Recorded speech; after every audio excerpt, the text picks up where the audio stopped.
Welcome again to another segment here on the Chaos Reign channel. As you know, I go by the name Chaos Reign here, and tonight I have a special guest, a special topic for this special occasion.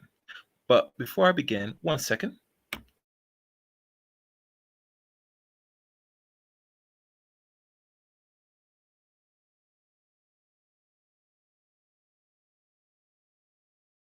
Okay.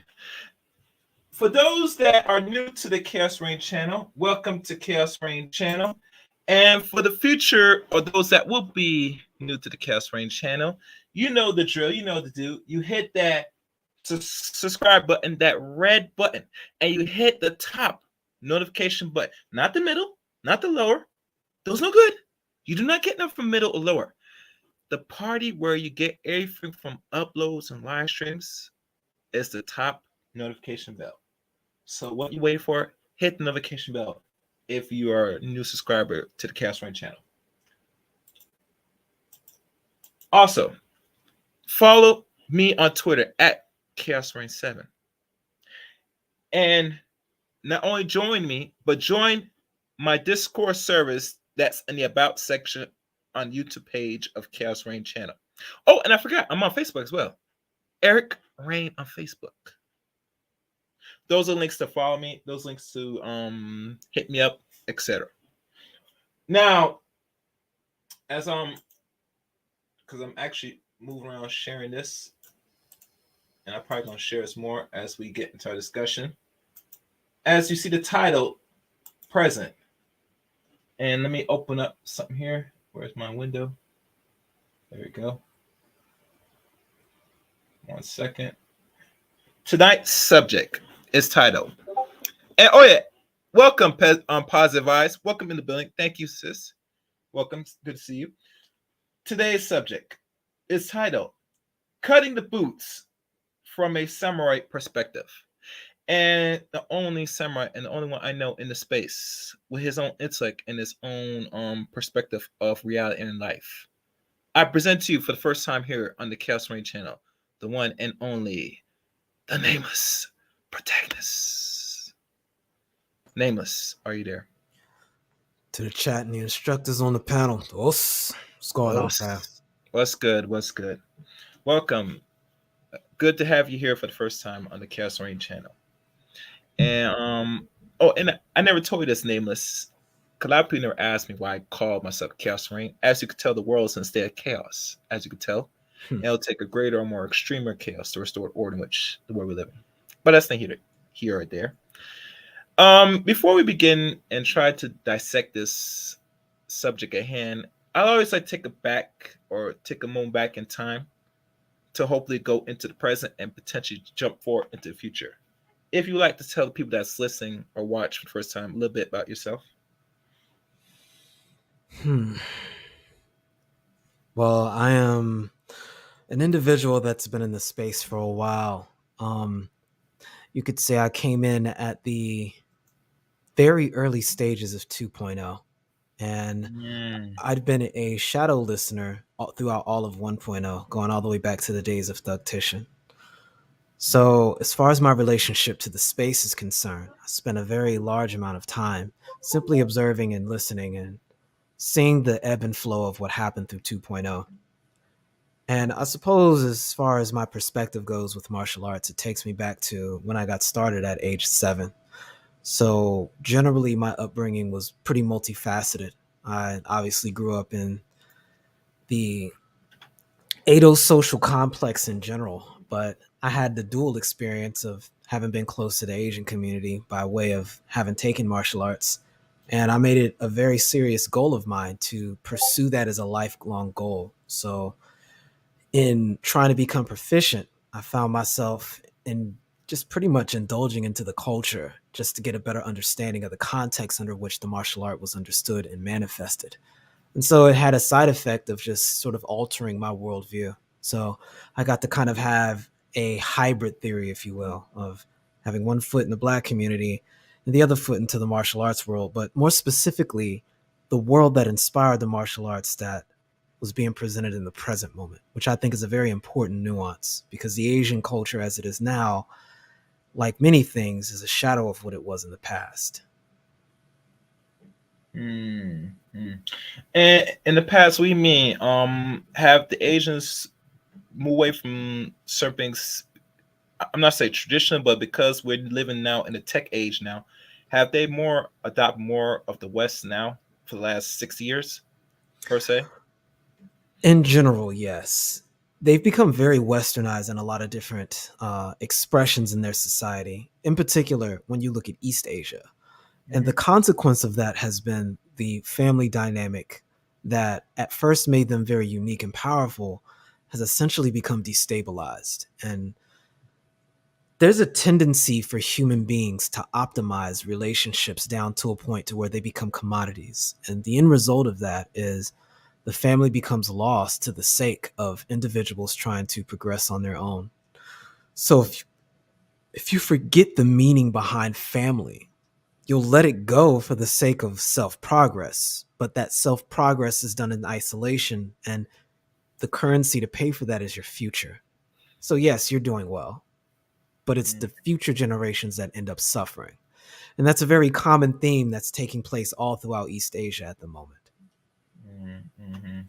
One thing that people don't know, regardless the change that's going on outside the West we live in, they still know the importance of hold on to foundation cultures, because they know if they follow too much of what we like to call Western culture, they're gonna soon get caught up in the mix up how we get very much caught, especially as a race of people here and other people that's not black here personally, and the Asians know this.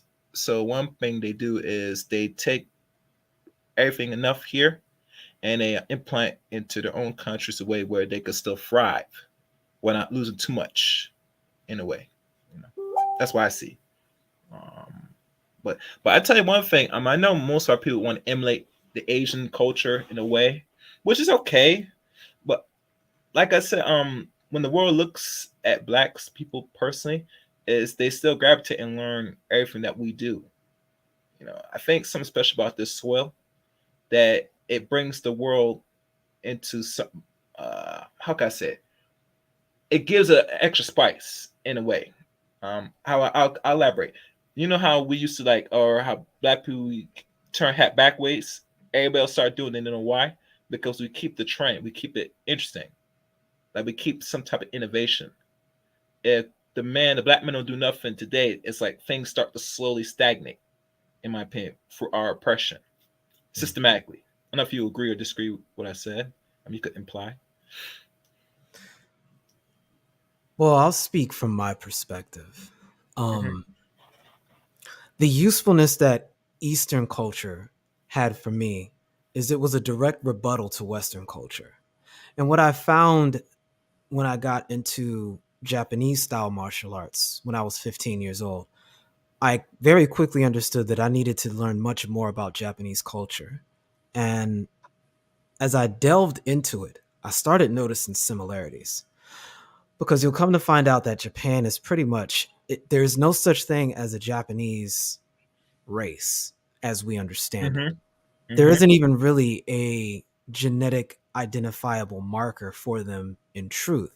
The overwhelming majority of them were individuals that migrated there from other parts of East Asia and accumulated a cultural modality over time by adopting the language of the people who were indigenous there, known as the Ainu. And the Ainu peoples have an origin that's pretty widespread. They're probably much more related to the Mongolians, those people who ended up traveling from the northern portions of Siberia all the way across the Bering Strait and ended up seeding a lot of Native Americans. So what I found is a lot of the origin of the martial discipline could be found somewhere in Korea or China. And then I started investigating China, and I come to find out that a lot of those origins came out of India. And then I Mm-hmm. started learning more about India, and it comes to find out a lot of the things that were seated there in India came during a time period when India was colonized by Egypt. And as we know, Kemet's relationship with the rest of Africa is that it served as a kind of repository for cosmopolitan African thought, in that it was probably the most well documented than any other culture that we've come across for the time being, that had a writing and have a lot of Western style values, which is ironic because a lot of Western culture also takes a lot of its prompts from that particular region of Africa as well. So you can trace a direct line of effect, from systems and techniques taught all the way in Japan, that can draw a line of effect all the way back to the continent of Africa again. So as I'm saying, we are, especially ADOS here in the West, we're an amalgamation of people from all over the continent.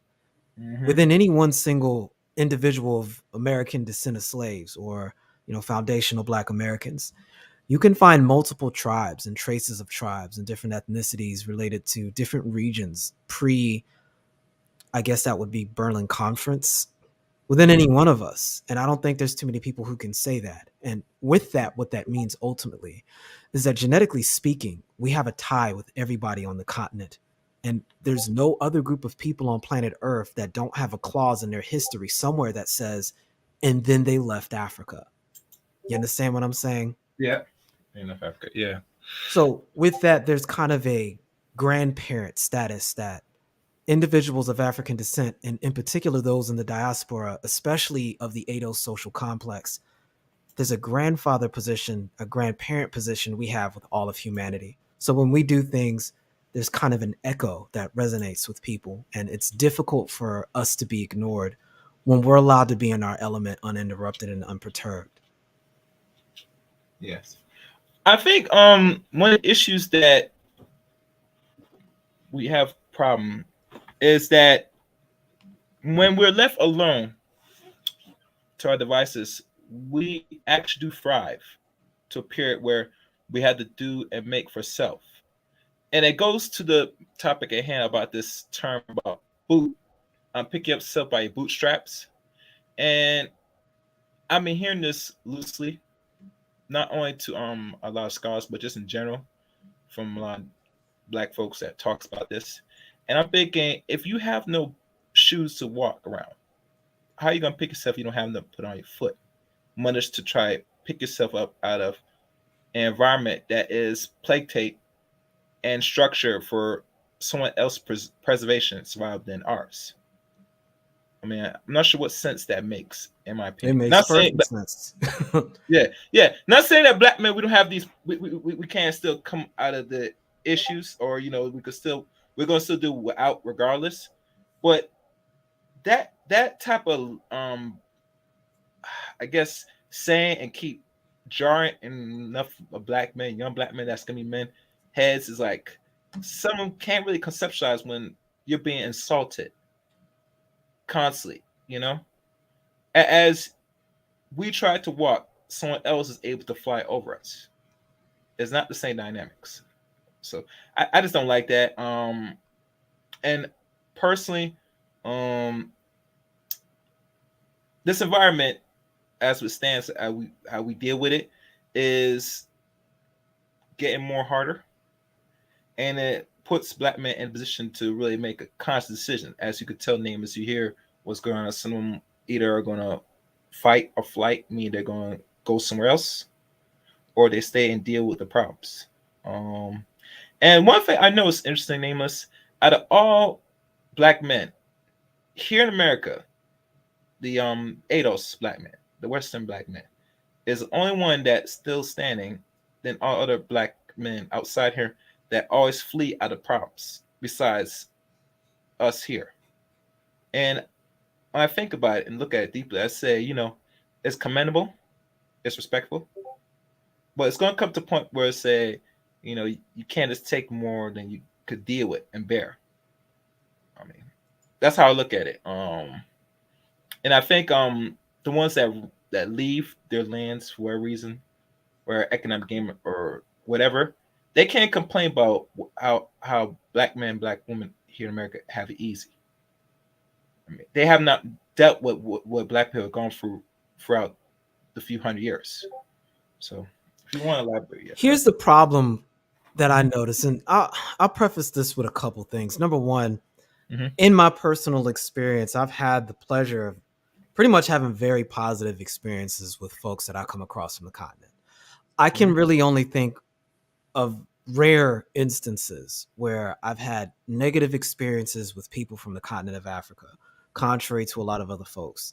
Mm-hmm. And it's probably a laundry list of other reasons. I partially grew up in a Khan speaking community, for one, so that was a gateway towards being introduced to at least one aspect of the culture from the onset. And then being from the DMV, I grew up adjacent and getting to know a lot of folks that were Habesha, Mm-hmm. folks primarily from Ethiopia. But so I got to see what that looks like. You already know there's a massive Nigerian population out there in Maryland. So there's no, like, it's a Hmm. given. And so you get to see the different nuances between different groups of people. And the one thing that I can say without a question, the one thing most people who migrate here from anywhere else has that African Americans struggle and suffer with is, number one, you come here with a language, a Yep. landmass to point to, a sense of identity, and a sense of purpose. And these are things that human beings in general have taken for granted. And most people don't appreciate or understand that most of what African Americans have accomplished, we've done so largely without those modalities. Or we have these modalities in such a way that we're not able to mutually exclusively laying agency over these things. The Hmm. overwhelming majority of things that are created by individuals in the ADO social complex get absorbed and seized by the copyright of America in general. Hmm. So it's why you can say something like, all right, I have this Kenyan food. I have this Kenyan style music. I have this Kenyan style clothes, garb, ceremonial ideologies and modalities. It doesn't sound right saying the same thing when you put an African American pretext in front of it. You understand what I'm saying? Hmm. Okay. It you would just simply say American for the overwhelming majority, which means the majority of our experience is very subjective and rooted in our experience around the plantation, because that's essentially what sets us apart from not only other individuals in the African diaspora, but other individuals that were part of the social identity of American. In fact, when you get into the majority of the legal institutions that are put in place, the way the government's built, the majority of around it is pretty much centered around the black experience as it relates to slavery and the plantation. And Hmm. even with slavery, I can't find anywhere in modern history or in the last 500 years where there was any group of people who were subject to domestication the way we were during Thomas Jefferson's domestic slave trade, which started around 17, I'm sorry, well, 1790s when they started tracking a lot of that, but it really went full swing Hmm. around 1814, all the way up through the conclusion of the Civil War at 1865, where we Yeah. have a population that goes from 400K to 4 million. And all that was just breeding of slaves and having them walk in chain gangs, which is again the origin of that term. And the Trail of Tears, that's where those terms actually started. Folks were being marched from the east coast of America all the way out to Texas and beyond. Hmm. You can't equate what that does to a culture, what that does to a group of people, what it does to your identification as a human being, let alone the potential epigenetic damage that's probably still there that we're still sorting through and seeing the shadows of to this day. So, not having that culture piece, and more specifically, having your trust absolutely obliterated in people who look like you do, takes tribalism to another degree, because in the Edo social complex, each individual operates as though they're their own tribe. And you already see the problems that can be understood within a single country.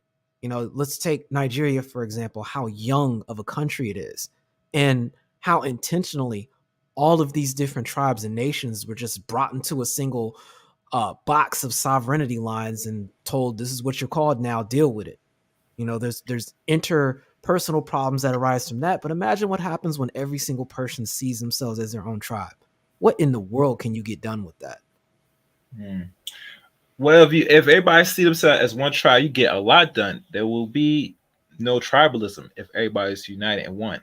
Which I think that's what they're trying to do now is, unify some parts of the races now. And one of the few things they try to do now is accelerate what we call absorption in the West. But that's just me. But go ahead. You about to say something? Well, when I say Hmm. being seen as your own tribe, Hmm. I'm not talking about groups of people working together as individuals. I'm saying not acknowledging the fact that a group exists and not trusting each other enough to form institutions. They just form loose associations that are rooted on delegation of liability rather than delegation of responsibility and accountability. So if I can say that, well, I'm staying in my lane and I've done what I'm supposed to do, so damn what the next person around me is doing. That works in a controlled environment like America right now. But the Yeah. moment things get difficult, the moment systems begin to fail of provision that allow for the individual to function like an individual, the moment that individual now has to confront other groups of people who are organized, that's when the problems start happening. Do you understand the difference?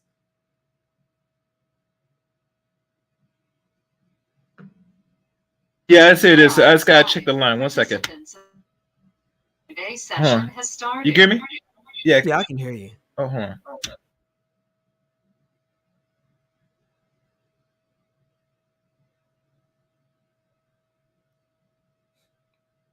Yeah, I'm texting line. I'm using the phone line as well. So, yeah, I think I follow you. Well, I have an axiom that I use to describe that. I say, and I'll type it in the chat. Okay. A matter of fact, as you type it, if you want to share some links, let me give you a tool. Meanwhile, as you make it easier. Down the line, I appreciate that. So the axiom I typed in the chat is 1 with 10. See, that came out wrong. I don't know why I did it that direction. Let me remove that. 1 second. 1 with 10. All right, let me see. Okay, I see. That's that? Yeah, I see. Okay. Let me do this now. Hopefully that works. Yeah, there we go. So I said 1 with 10 is less than 10 with 1.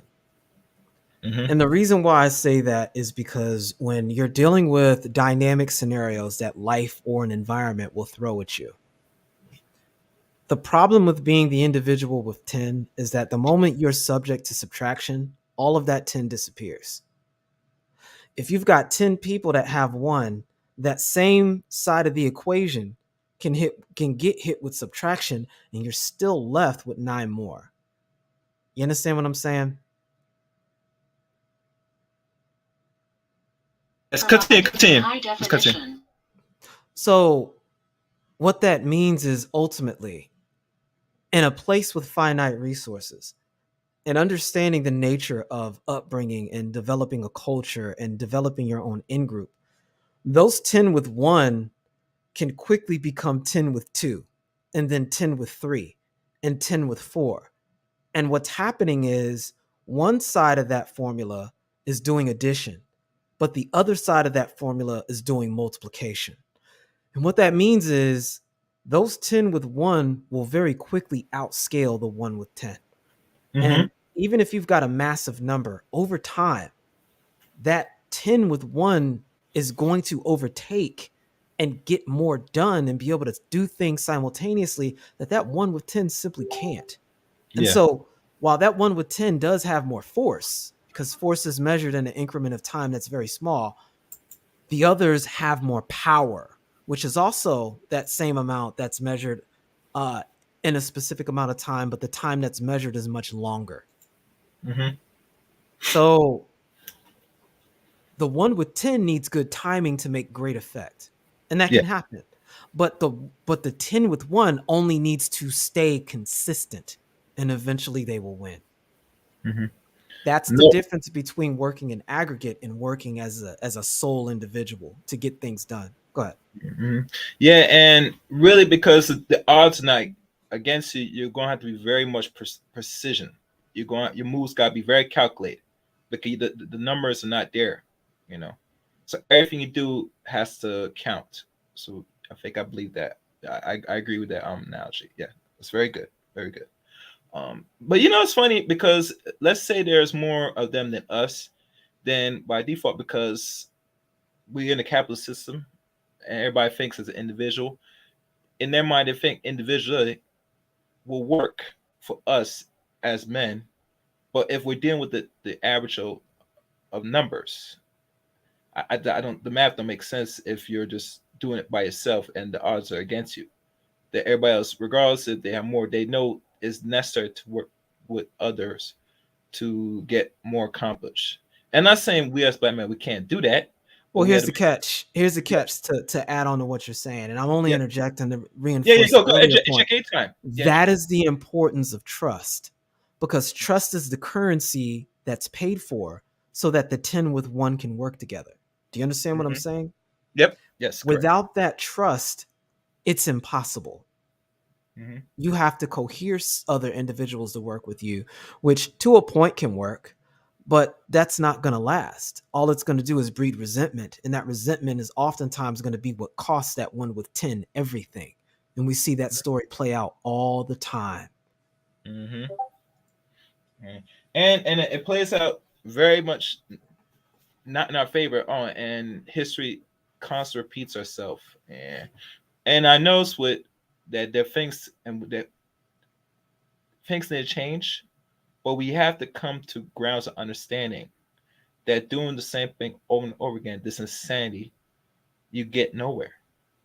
At a perfect time. And think about this nameless, because we have technology and the internet. From what I'm looking at and viewing, that the resource that we have now at disposal as men, because we're going to speak about the men right now, because this is argument thing with us as men, is that, in my opinion, is not used to its full potential. I think we waste it overall, and I think only a few people know how to use internet network properly. I mean, just now, just to give you a heads up, if you're not knowing what's going on, there's a little back and forth as we speak right now. I ain't gonna say names, but it seemed that what comes down is the issue with when other brothers create something that someone else is taking advantage and trying to make a profit and don't see the more bigger picture. And to me, I mean, it's not a good look, personally.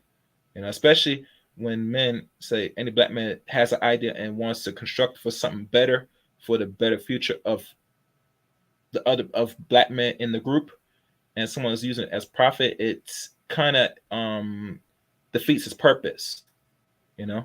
But like I said, it's a certain mindset that why certain of us men think the way we do, while we can't really accomplish the greater goal, in my opinion. That's how I see it. I could be wrong, but that's how I see it right now. I know if you might think it's different, or I could be crazy. No, that's your perspective, which is important. Um, I'm gonna double back again on Mm-hmm. trust. So, and this really does boil down to perspective, right? So, in my eyes, if I see somebody, and let's just use the context of America, if I Mm-hmm. see somebody that's a fellow ADOS and they're doing well, in my Yep. opinion, I see their success as my success. So, I actually see it as a good thing if they're doing well and succeeding. Because taking a step back and looking at the bigger picture, that is a message that goes against the plethora of negative messages that say we can't do it. And furthermore, believe we're soft targets because we don't appear to be able to command that kind of force in general. At the same time, when I look at my own actions, and let's say I do something that ends up, being overtly negative, not in the sense of I tried and failed, but I am demonstrating some form of gross negligence. I'm conscientious that my mistakes are my own, but I also have the other understanding that my failure with regards to that, or my negligence with regards to that, can be reflected on the greater demographic that I belong to, especially when I'm in areas where I may be a token there, the Mm-hmm. only representative there. And even if I didn't sign up to be that representative, I know in the bigger picture of things, that's how that's being perceived. I can be I can become the justification for more negative treatment if I'm not careful with my understanding to the bigger picture. Even though, once again, I am my own individual. Mm-hmm. We have this dual existence where we're both an individual and simultaneously we are also part of an aggregate. And the two have an interplay and an interdependence on one another. It's what I call the anecdotal collapse. When left alone, we are in this giant aggregate of blackness. But Mm-hmm. when you pay attention to it all, we are an individual. Yet at the same time, any one of us at any moment could reflect on the greater image of the aggregate depending on the context of the situation. And Yes. so to only rely on one way of viewing it, I think misses the bigger picture of how complex human beings are with the way in which we organize ourselves socially, the way we see the world, and our actual relation in both an absolute and relative sense of the word.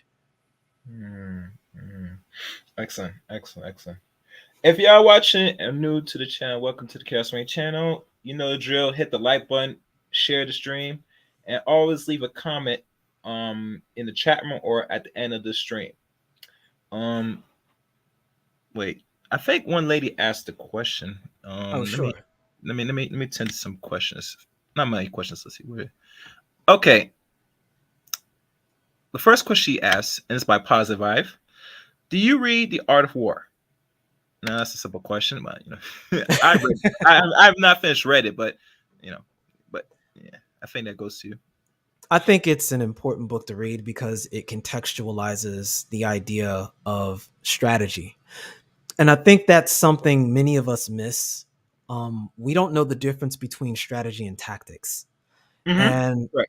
when groups are organizing, one of the most important modalities you must engage in is the understanding of strategy because it allows for you to control the entropy within any given situation and more accurately create micro and macro states that are favorable to the outcomes you want. Ironically, your name is precisely what I'm talking about. Yep. Controlling chaos and accepting chaos Yes. are very similar, and that if you can accept the conditions of yourself and you can accept the conditions of your opponent, then you can properly take measure of what's taking place and respond accordingly and properly. Having a Mm, good strategy is knowing what your team is good at, knowing what the enemy team is good at, and employing the correct play at the correct moment to achieve your goal. That is bringing order to chaos. yes. Yes. Yes. And do you not believe, but do you know that when they said out of chaos, women are the more carry more chaos than men, or is it really a gender issue? Why I hear Well, one? no, female nature is by definition entropy. It is. And Mm-hmm. it's important because we're the aspect of order. It's Mm-hmm. not that one is greater than the other. The two work hand in hand. It's why I greatly prefer using the metaphor of women are magnetism and men are electricity. Mm-hmm. It's that simple. And when you combine the two, what you get is light. I Mm-hmm. mean, it is literally what light is. Light is nothing more than electromagnetic energy. That's it. Mm-hmm. There isn't one being greater than the other. It's in concert, the two form life. Men and women in concert form humanity. And Mm-hmm. it's a very it's a very Western modality of thought that would take the polarity of something and then assign greater than or lesser than value to it. And Mm-hmm. in turn, you get something, and I'll type this in the chat. Okay. Make sure you guys keep hitting the like button because sometimes I'll look at the chat periodically if y'all have questions. Oh, if you have any questions, guys, I could leave the questions out here. I'm gonna throw one something out here too. Hold on. So what I typed in the chat was men Okay. equal one and women equal zero. Okay. And when you're stuck in a Western modality of duality, all you do is take a look at what you perceive as the numerical value. There's this projected idea that one is greater than zero. And to do so is to miss the point entirely. Mm-hmm. The issue is one and zero are merely values of one another. And the two work in concert to one another to form various values. You see this in binary code, but you can Yeah. even see this Yes. in the formation Yeah. of numbers. Yeah. There's no greater than or lesser than, there just simply is one and then zero. And I'll give you an illustration. Feminism would teach women that since the femininity is and masculinity are from the Western perspective, which feminism takes on a numerical value, Mm-hmm. then you can take the zero and put it in front of the one, and what do you get? You're kind of stuck with one ultimately when you're looking at the effective, Yep. meaning of what that stands for. But when you take that one and you place that zero behind it, suddenly you've got a greater potentiality of multiples here. You've got 10. You can Mm-hmm. put even more behind that and keep going over and over again to the point where you've got any number ad infinitum. You know, there's a almost infinite amount of numbers you can create in Yeah. combination with these two things. It's got Mm-hmm. nothing to do with a modality of greater than or lesser than. They're just two polarities that are forming the whole of something. There's a Mm-hmm. unification there. And I think Mm-hmm. that's the thing that people get confused about the masculine and feminine principle. Getting stuck on this greater than or lesser than ideology creates this inherent split. And it's unfortunate because women have been taught that the value of the moon is in its light, when in reality, the value of the moon is in what you can't see, which is its gravitational pull. The Yep. light of the moon was never meant to compete with the light of the sun. It doesn't Correct. mean that it's greater than or lesser than per se. Mm-hmm. It's just that they're doing totally different things to facilitate life on Earth as we know it. And when you understand that bigger picture, that bigger context, it's not a matter of competing with one another with regards to that. It's a matter of being able to orient yourself to ask yourself, do you want life on Earth, or do you want the moon, or you want to try to grow food with moonlight? You understand what I'm saying? Yes. And think about the moon. If I remember, it raises tides. If I remember the Yeah, water, that's unseen, but it's unseen force in unseen comparison to force. the sun. You see what I'm saying? That's why we Yep. made that parallel to the feminine principle being like magnetism. Mm-hmm. Look at BJ says zero is undefined. Yeah, we know zero is Yeah. undefined. BJ's. Anyway, I show that. Let me see if another one did another question. Let me roll back up again. She asked one good one. Okay, where is it? She positive asks, "What are some common misconceptions people have about martial arts?" That the greatest value in martial arts has something to do with physically fighting. Mm-hmm. I think that's Well, it's much probably the more. It's greatest much greater than that, misconception. and it's much Well, better. Yeah. Mm-hmm. the fighting begins on the non-physical plane and happens much more in the non-physical plane than it does on the physical one. In fact, physical action is a byproduct of what was going on in the non-physical. And I Mm-hmm. think when people get an understanding of that principle, that's when you're really delving into martial arts versus just simply fighting. Mm-hmm. Mm-hmm. Okay. Okay. Okay. Hope that answered that question positive vibe. Let me see if anybody else has any questions. Um, well, let me throw one. Now because we have our differences, men and women. Is it one thing with the ladies that, in regards to they like to gaslight a lot of us men, in regards to things that's foreign to their understanding?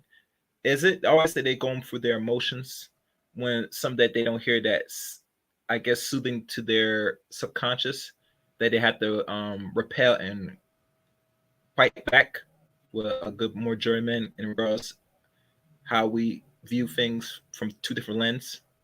Cause how we men view reality and truth is different from the lovely ladies. I don't know if you want to answer that. Women have a tendency to feel first and then think about it later, and men have a tendency to think first and then feel on it later. You know, it's part of it is an order of operations thing. The other Yeah. part can be the other part can be partially upbringing, because you can have certain thinking patterns reinforced, especially while you're young. Because if your Mm-hmm. coping mechanisms can be expressed when, you're a dude growing up and you're emotional, and then that gets you the end results you're looking for, you'll begin to favor that sort of mechanism of understanding and interfacing with the world to get your needs met and coping with it when things get difficult in particular. Mm-hmm. So most of what you're talking about, yeah, I think there's a biological predisposition towards things, but you have to also account the upbringing and the culture in question, because the majority of our thoughts are happening on a subconscious level. Like, you can look at the limbic system, which is where a lot of these automated responses are really being logged at. 90% of it's being done in the limbic system, and about 10% is being done in that prefrontal cortex. We don't have to use a computer metaphor, we don't have enough RAM to store all of that information in the prefrontal cortex. And so we Mhm. essentially have to default a lot of our nature to that limbic system, that emotional response that has all of these pre-recorded preconceptions and biases towards responding to things a certain type of way. Then you stack that on to the primary objective of what the lizard brain wants, which is all about survival, and you're going to Yep. get your priority as it's concerned with whatever scenario you find yourself in. Survival for women looks different than survival for men, more specifically, the way in which we solve those problems.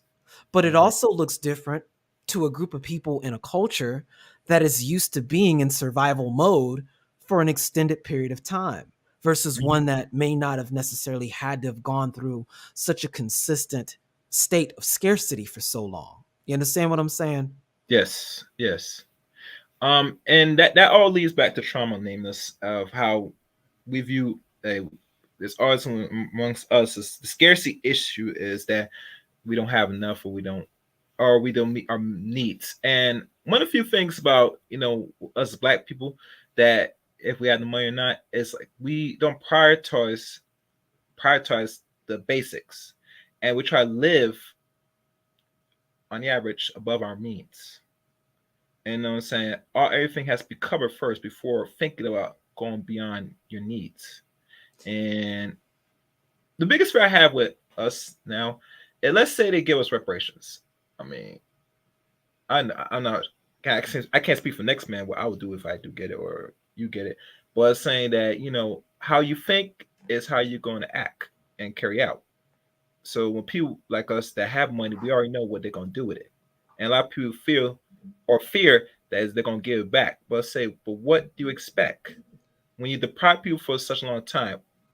The ones that do make it, it makes sense that once they stop doing what they're doing, that give them that comfortability of a check that's much bigger than anybody that works regular 9 to 5 or whatever.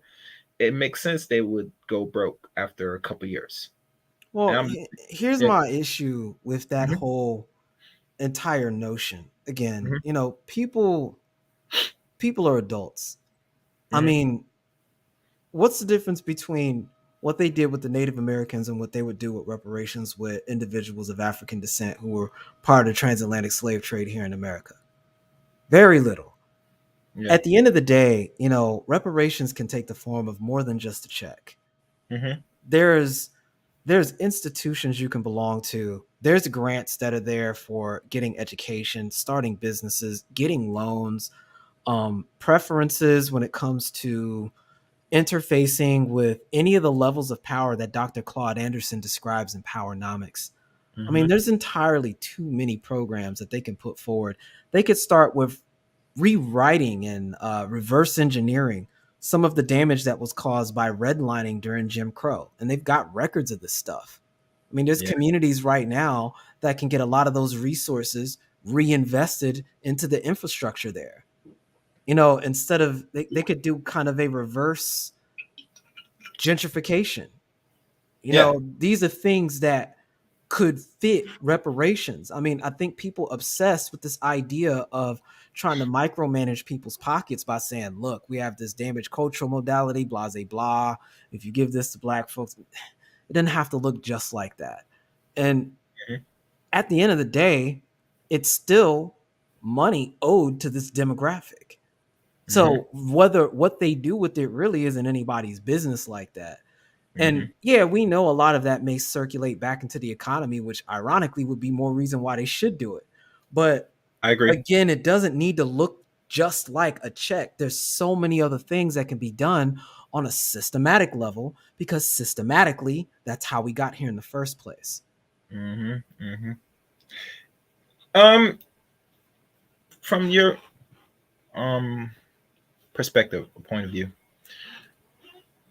should the first thing before anything? 'Cause I mentioned a check earlier, and I get it.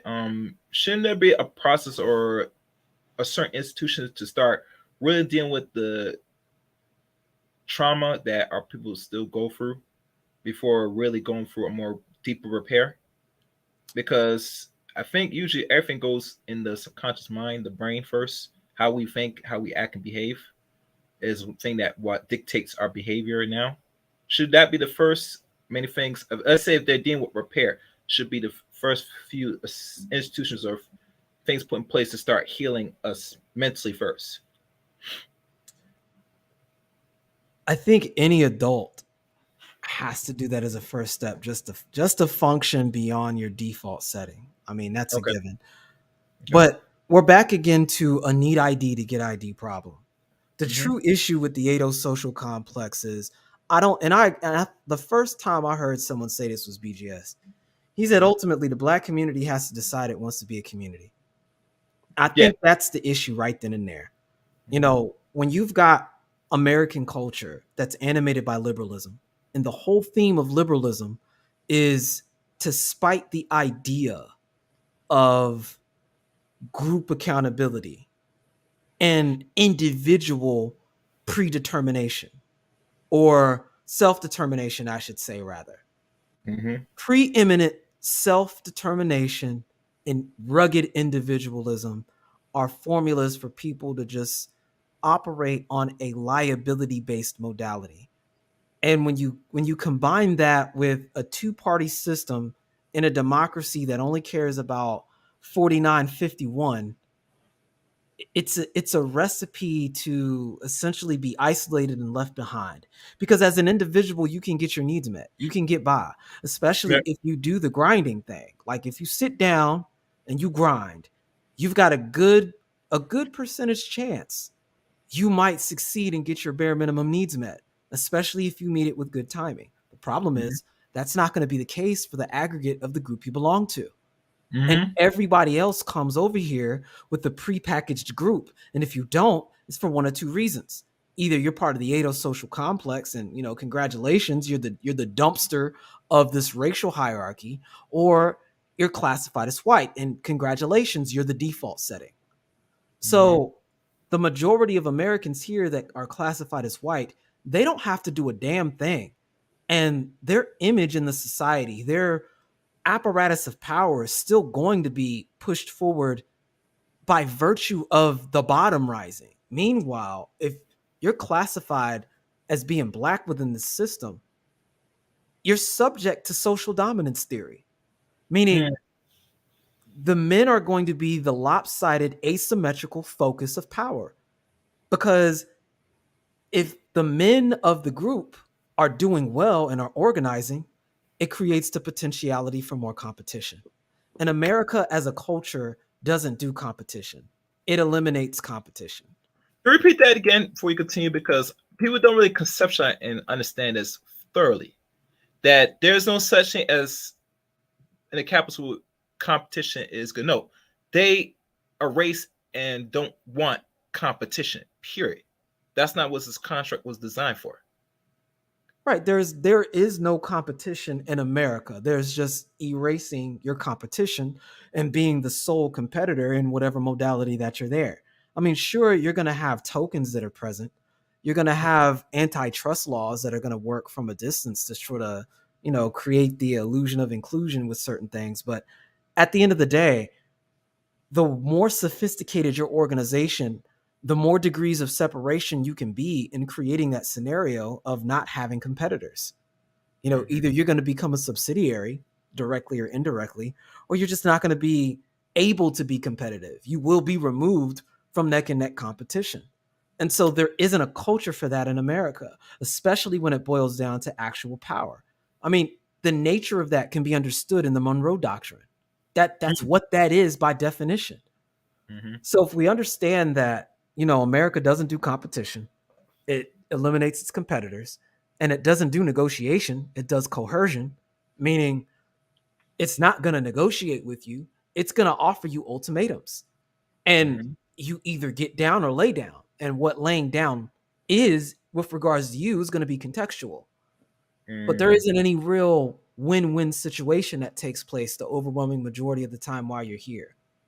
Mm-hmm. And so the idea of a competitive black demographic is just it's an antithesis to the idea of what it means to be American in the first place. Mm-hmm. We would Yeah. only get the opportunity to cooperate with regards to that as just simply being American. We can run that route, run the colorblind route.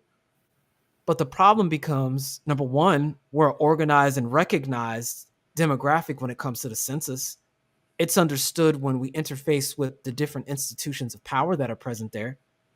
You can claim to be a carbonated life form all you want to, but when someone picks up the phone and calls the police on you, they're not saying there's a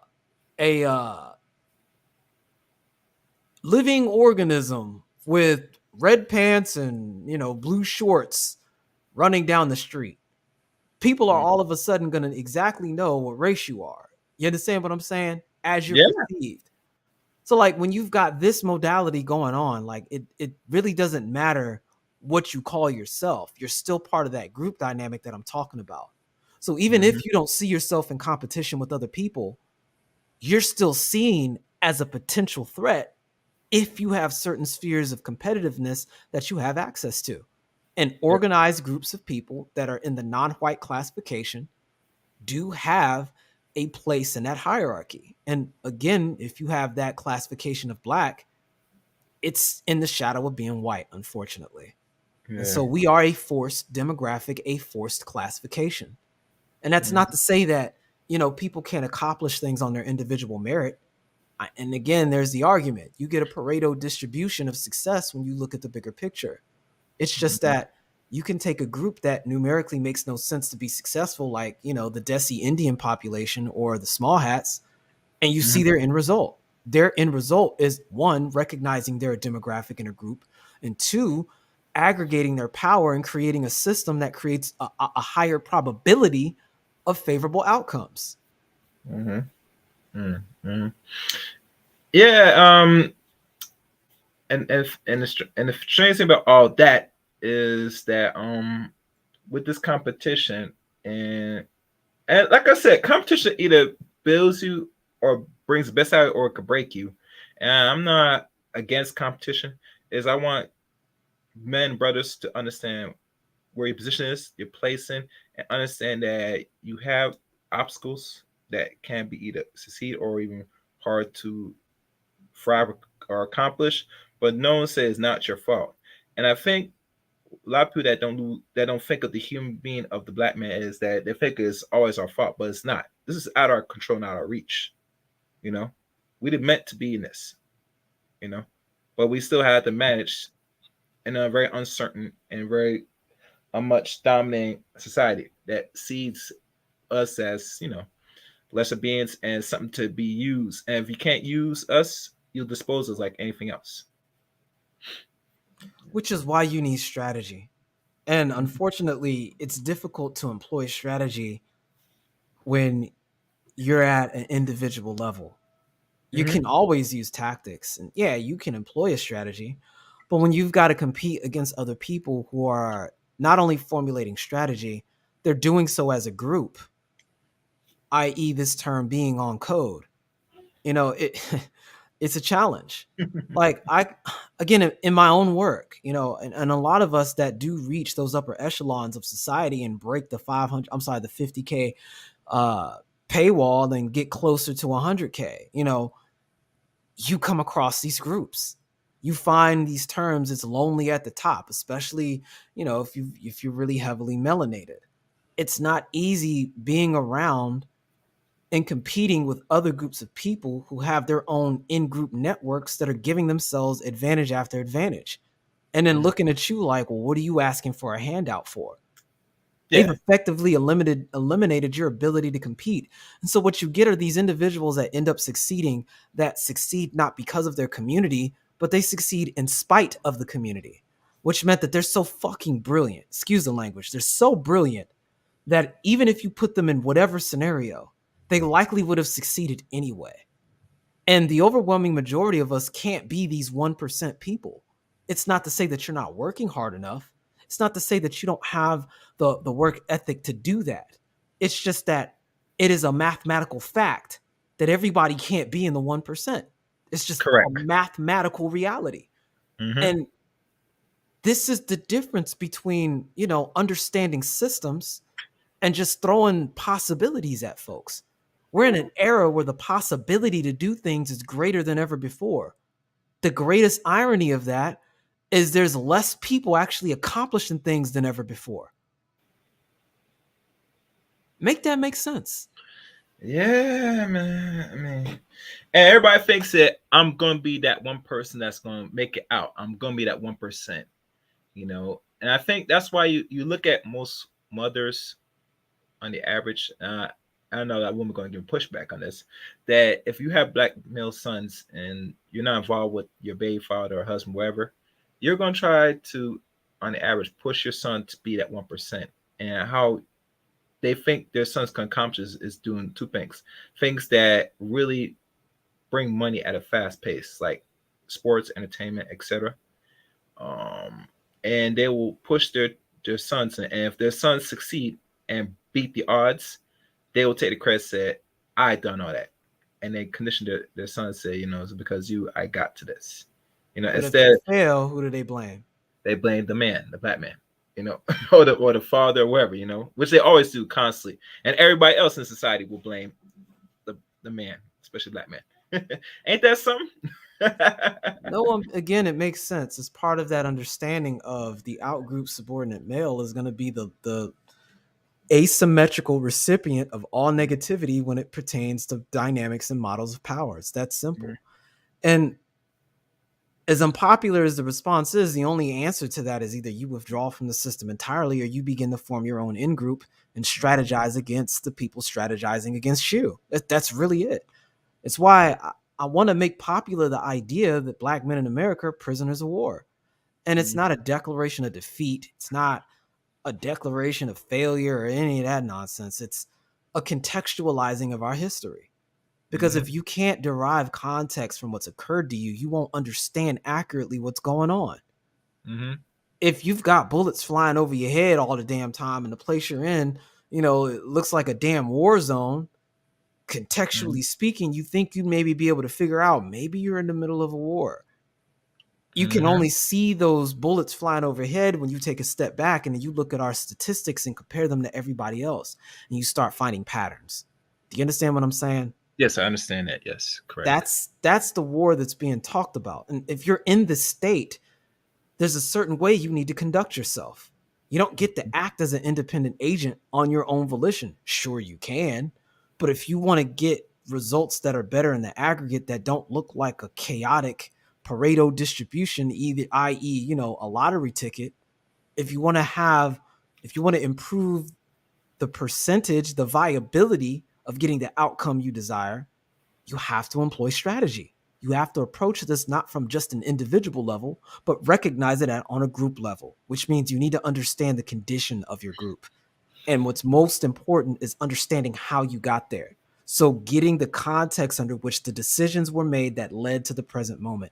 That's why history is and will continue to remain critical towards problem solving in the present and being able to project a strategy and ideology into the future, especially when you can do that to your opponent. It's like what Dr. Claude Anderson's mentor told him. He said to understand your history, you have to learn the history of your oppressor. Correct. And that's the whole reason why you go back and look at that, because you can see exactly the context under which these decisions were made. And then you'll see why certain things were omitted with you, so that you realize that you didn't just get here where you are from the ether out of nowhere. A series of events led you here, and those events had very specific circumstances that were going on at the time. That's why you've got to understand history.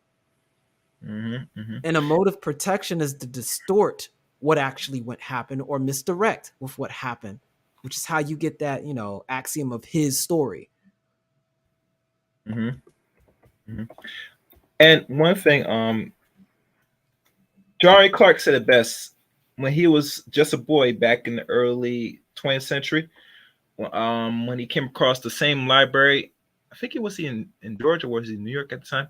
And the one Arthur Schonsbrough told him, said, to understand your history, you had to look into his history, because throughout the world, your place in existence is there in the books. And throughout then, the same message passed to, like you said, to Claude Anderson by another mentor that taught him or guide him, that you're not going to get understand of your existence without going for his language, his hieroglyphs or short term. Because, like anything, Amos Willis says best. I'm not sure if you read Amos' work. He Yeah. said one of the few things, because he's a psychologist by doctorate, that he understands the mind well to the point that he understands the European very well psychologically, and he had to put himself in the same mentality as him, quote unquote, Negropeans, to the way where it said, Europeans, yeah. for black people to remain in the state we're in, you had to be backwards. It's a necessity. If you're thinking out of insanity, you will move better. You will progress better. But you have to understand you're insane from the start. And knowing that is that you think like the oppressor. But here's the caveat: you don't have his skin. So you're going to do more damage under this black skin, under his mindset. Ain't that something? Well, I like the idea he presented of having a dual consciousness, which I think is really what's happening. It's a kind of schizophrenia It is. because Dr. Frances Cress Welsing really broke that down when she displayed the formula. W plus W equal W, and then W plus NW equals NW, and that's where we're at. So long as white remains a mutually exclusive group that can only be ascribed by individuals that share that classification, then it's going to continually shrink. Mm-hmm. You can't sustain a global domination modality and not have the numbers to be there to back it up. So you have to convince other people to orient their understanding of themselves by way of seeing you as the pinnacle of it all. Mm-hmm. It's as insidious as it is, doomed to fail, which is why ultimately we're going to see probably both definitions of W and non-W, especially black, begin to disappear and fade into this person of color modality. Very soon, next 30 years. Which is what you were speaking about earlier. Mm-hmm. Especially at the rate we're headed at the moment. Yeah, this absorption rate is going to accelerate as we see now in the first 20 years of the 21st century. And, we're behind, so they got to speed it up. You get me? And it's going to take like another 20 years, maybe 30 years, because they said 2053. How they project how the look of what the American person going to look like. It's going to be like a nice little quadroon color. But like I said, and my thing, because I know B just said it's natural, but I think in our case it's more confusion, because hell, someone that came from two racial people, they don't know what they are and they're confused, and I think that's a fault for us as people, because we're not really educating, because we're not refusing to understand our place and history and what is here, what it's going to be, and what it's going to possibly be in the future. You can't get that through their institutions. The institutions, even to the point where they talk about they were trying to remove critical race theory. I don't know if you're familiar with this, which I know what the hell that is. I mean, I just read books on certain things. I don't know about. They teach race in school system, because if they teach race, we know it's not even accurate anyway. It's gonna be. Well, here's what they're doing. They're clumping up CTR with what they're identifying as quote wokeism, when that shit. In reality, it's just critical race theory has been around since they've been breaking this down in the civil rights movement. It was supposed to be a graduate level understanding of racism, white supremacy, how it permeates the entire power structure. It's classic social dominance theory 101. But a lot of folks, here's the bottom line: intersectional feminists co-opted a lot of that research, and since they're able to wield Title VII as a sword to fuel a lot of its efforts to acquire political power, the foundation of that sword is found in what put civil rights there in the first place, which is the relationship between black people and white people, and more specifically black people's relationship with the plantation. So in order to facilitate and continue to keep that as a bastion of power that they can transmute to their own ends, they keep pushing the race conversation. But it's done with a really negative, I won't even say self-defeating. It's a duplicitous intention where they're just trying to push their agenda, and they really don't give a damn about black folks like that. but we're the main ones that got to take the brunt of it all. And so they try to equate people's preferences in bed and people's gender with race, and it's got nothing to do with it. Then they start adding all these other things, like folks that, don't believe they should have a Y chromosome, or, they want to get one. You understand what I'm saying? Like, none of these things has anything to do with our experience on the plantation.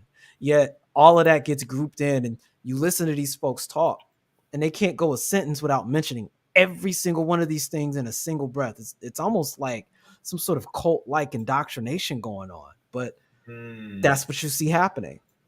Yeah, yeah. I mean, I look at it as all form of cultism at the end of the day. And you know how cults work. They said either you join me or you are not in this group.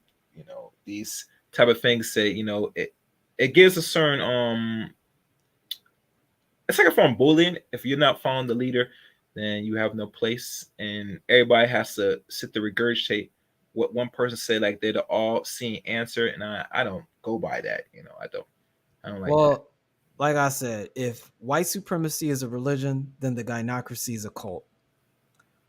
Yeah, that's how I look at it. Yeah. Wait, hold on a second. You gotta do a stream on CTR. Press start. Can you abbreviate what CTR is? He was talking about CRT.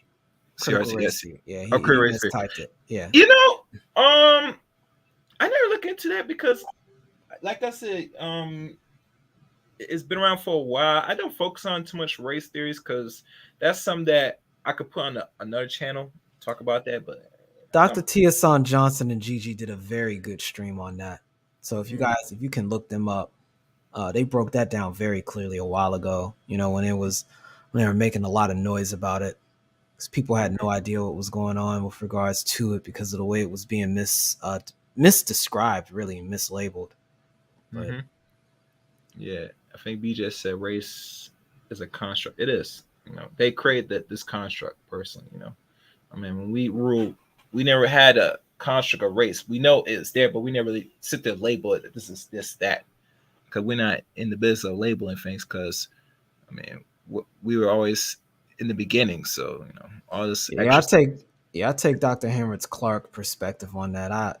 Yeah. We know what it is. So as long as we understand that, then I think you can easily navigate around it. Yeah, of course. Oh, yeah, guys, let you know the line is dropped, the StreamYard line. So if you want to come up and ask y'all questions, and I'm checking the phone line. I'm not sure what's wrong with the phone line here because I was on my computer and it's not working. I probably jump down, but if anybody comes up, I could probably correct it, but not right now. Let me see if anybody has questions in the chat room. Positive I asked one question. Invest in the BC, like better schools and housing. I think unless you're talking about the reparations, I think that's. I think I had elaborated on it further. Probably by after I probably elaborated after she typed that. Yeah, because I went into detail about what that would look like in my opinion. Yeah. It should be formed in the check. I think it should be a combination of everything. So, but that's not a story. What else here? I see BJ's in the house. I see Tonya here, and I see press start. Oh, if you guys are new to the channel, hey, subscribe to the channel. Make sure you like the stream too. I know I got a few likes. As you come in, like the stream. The Monroe Doctrine, when that was written, I've been hearing about that Monroe Doctrine, the Monroe. So, you've got basically it starts with what's his name? Is it James? President James Monroe. Okay. So I'll just go ahead and I'll just give you the actual statement he said here. So this is just after the War of 1812 when Britain did all of that nonsense trying to take it over. And you already know about the War of 1812. Yeah. So the United States almost stopped being the United States because it almost got recolonized. And a bunch of stuff happened. They pushed folks back up to the Canadian border and they eventually won. So in response to that, the idea of preventing something like that from ever happening again, specifically, wanting to make sure that they were the sole superpower in the Western Hemisphere. that idea, that philosophy got put forward as a solidification of never letting an instance like that ever happen again. And it's what leads to more conflict later on down the line in the 19th, well, really leading up to the mid 1900s. But I'll go ahead and give you a little quip. Mm-hmm. Uh, the Monroe Doctrine is the best known U.S. policy towards the Western Hemisphere. Buried in a routine annual message delivered to Congress by President James Monroe in December 1823, the doctrine warns European nations that the United States would not tolerate further colonization or puppet monarchs. Mm-hmm. It says specifically the doctrine was conceived to meet major concerns of the moment, but it soon became a watchword of U.S. policy in the Western Hemisphere. So, what it prevents anybody else from doing is it stops other foreign governments from being able to set up shop and begin launching political or military campaigns. So, Okay. that was a big reason why Cuba, for example, was an issue, because it was an example of violation of the Monroe Doctrine. It's why Yeah. China can't go to like Nassau and or somewhere out in the Caribbean, make a fake island and then place a military base there. You know what I'm Mhm. saying? Yeah. Even if they're just landing planes, like that's not going to be allowed because of the Monroe Doctrine. And it's Mhm. funny because the US is pretty hypocritical about that, because that's exactly what the US will go and do to other places. Yeah, I know. And low key, when other countries do that, people have a problem with that. So looking at the situation happening with Russia and the Ukraine, low key, people are sort of reminded of the Monroe Doctrine, and Russia's kind of like calling America out at times, like, well, okay, well, would you tolerate somebody doing X, Y, and Z in your backyard? And I mean, the answer is obviously no, because Monroe Doctrine. Mhm. But yeah, that's what I meant. It eliminates the possibility for competition, which was supporting the point I made earlier about how the United States prefers to eliminate competition rather than to actually compete. Yeah. Okay, I guess I got one person that's coming up. I'm waiting for this. I think it's a lady. Let me check if her device is connected. Also, I got a Cash App. Oh yeah, you put yeah, you can put there. You want to put yeah, go ahead. Yeah. Yeah, I just want to give thanks to the person that sent that. Oh, you got a I cash up? think it Okay. was Kidari. Yeah, Okay. I think it was Okay. Kidari Ismail. So I appreciate that, fam. Okay. Yeah, I don't want to say your government. Well, So thank you, Kadar. Support. Yeah. That's when you know you have very loyal people that they remember everything, including your cash app, which is cool. It's cool, you know. definitely appreciate it. Oh, Linda dropped. She'll probably come back. Linda, when you come in, make sure if you're using a cell phone, make sure you have to connect the device because StreamYard is very fickle.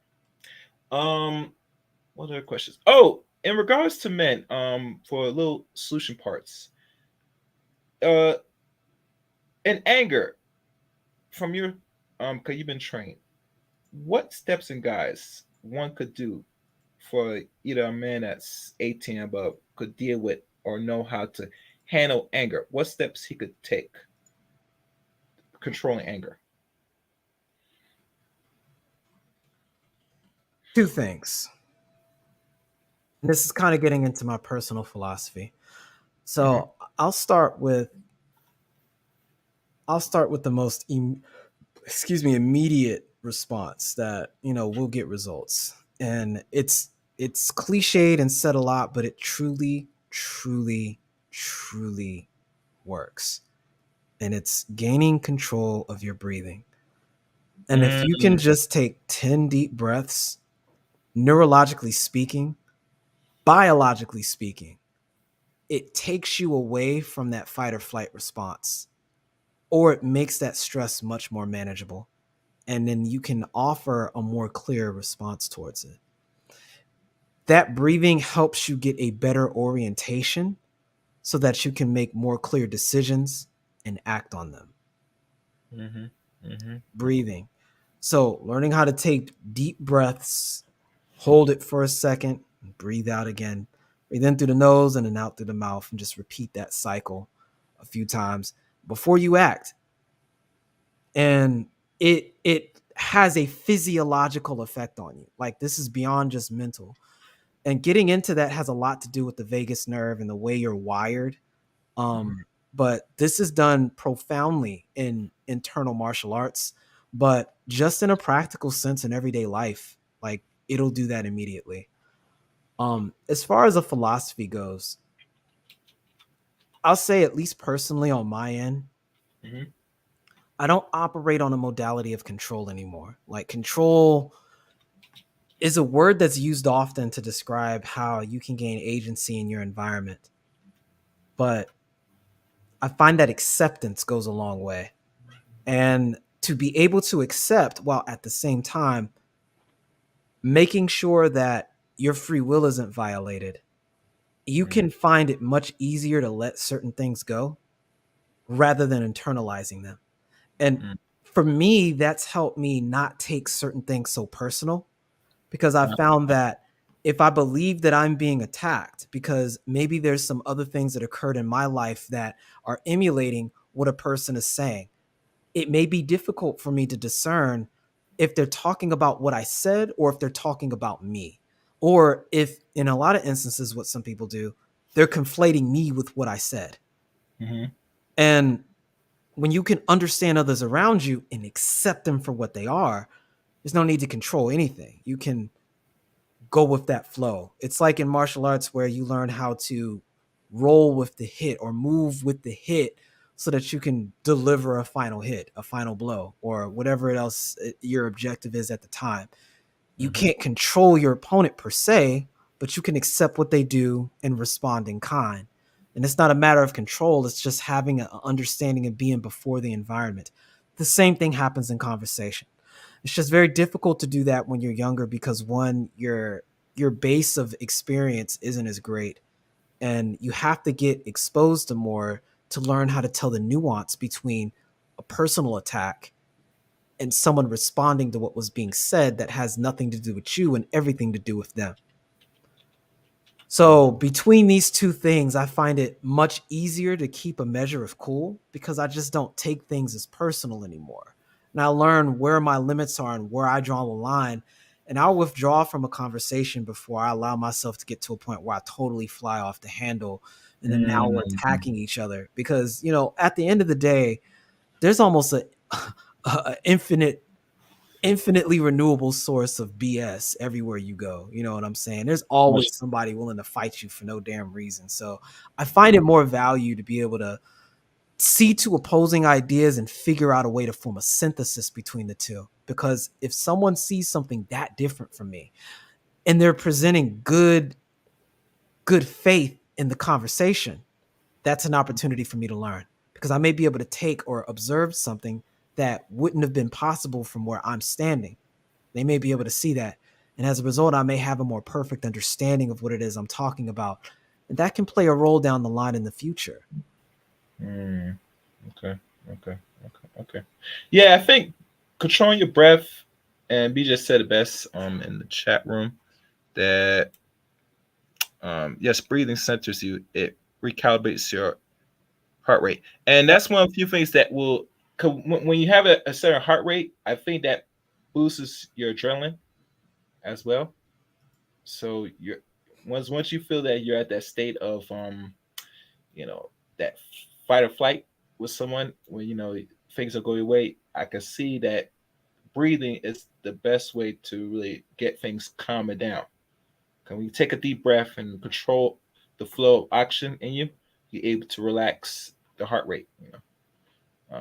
Were you about to say something? Because I'm gonna let somebody up. Somebody is in the studio right now. No, I mean, that was it. That's what I meant by metabolic adjustments happen directly in relation to your breath. So absolutely. But no, go ahead and bring up whoever you need to bring up. All right.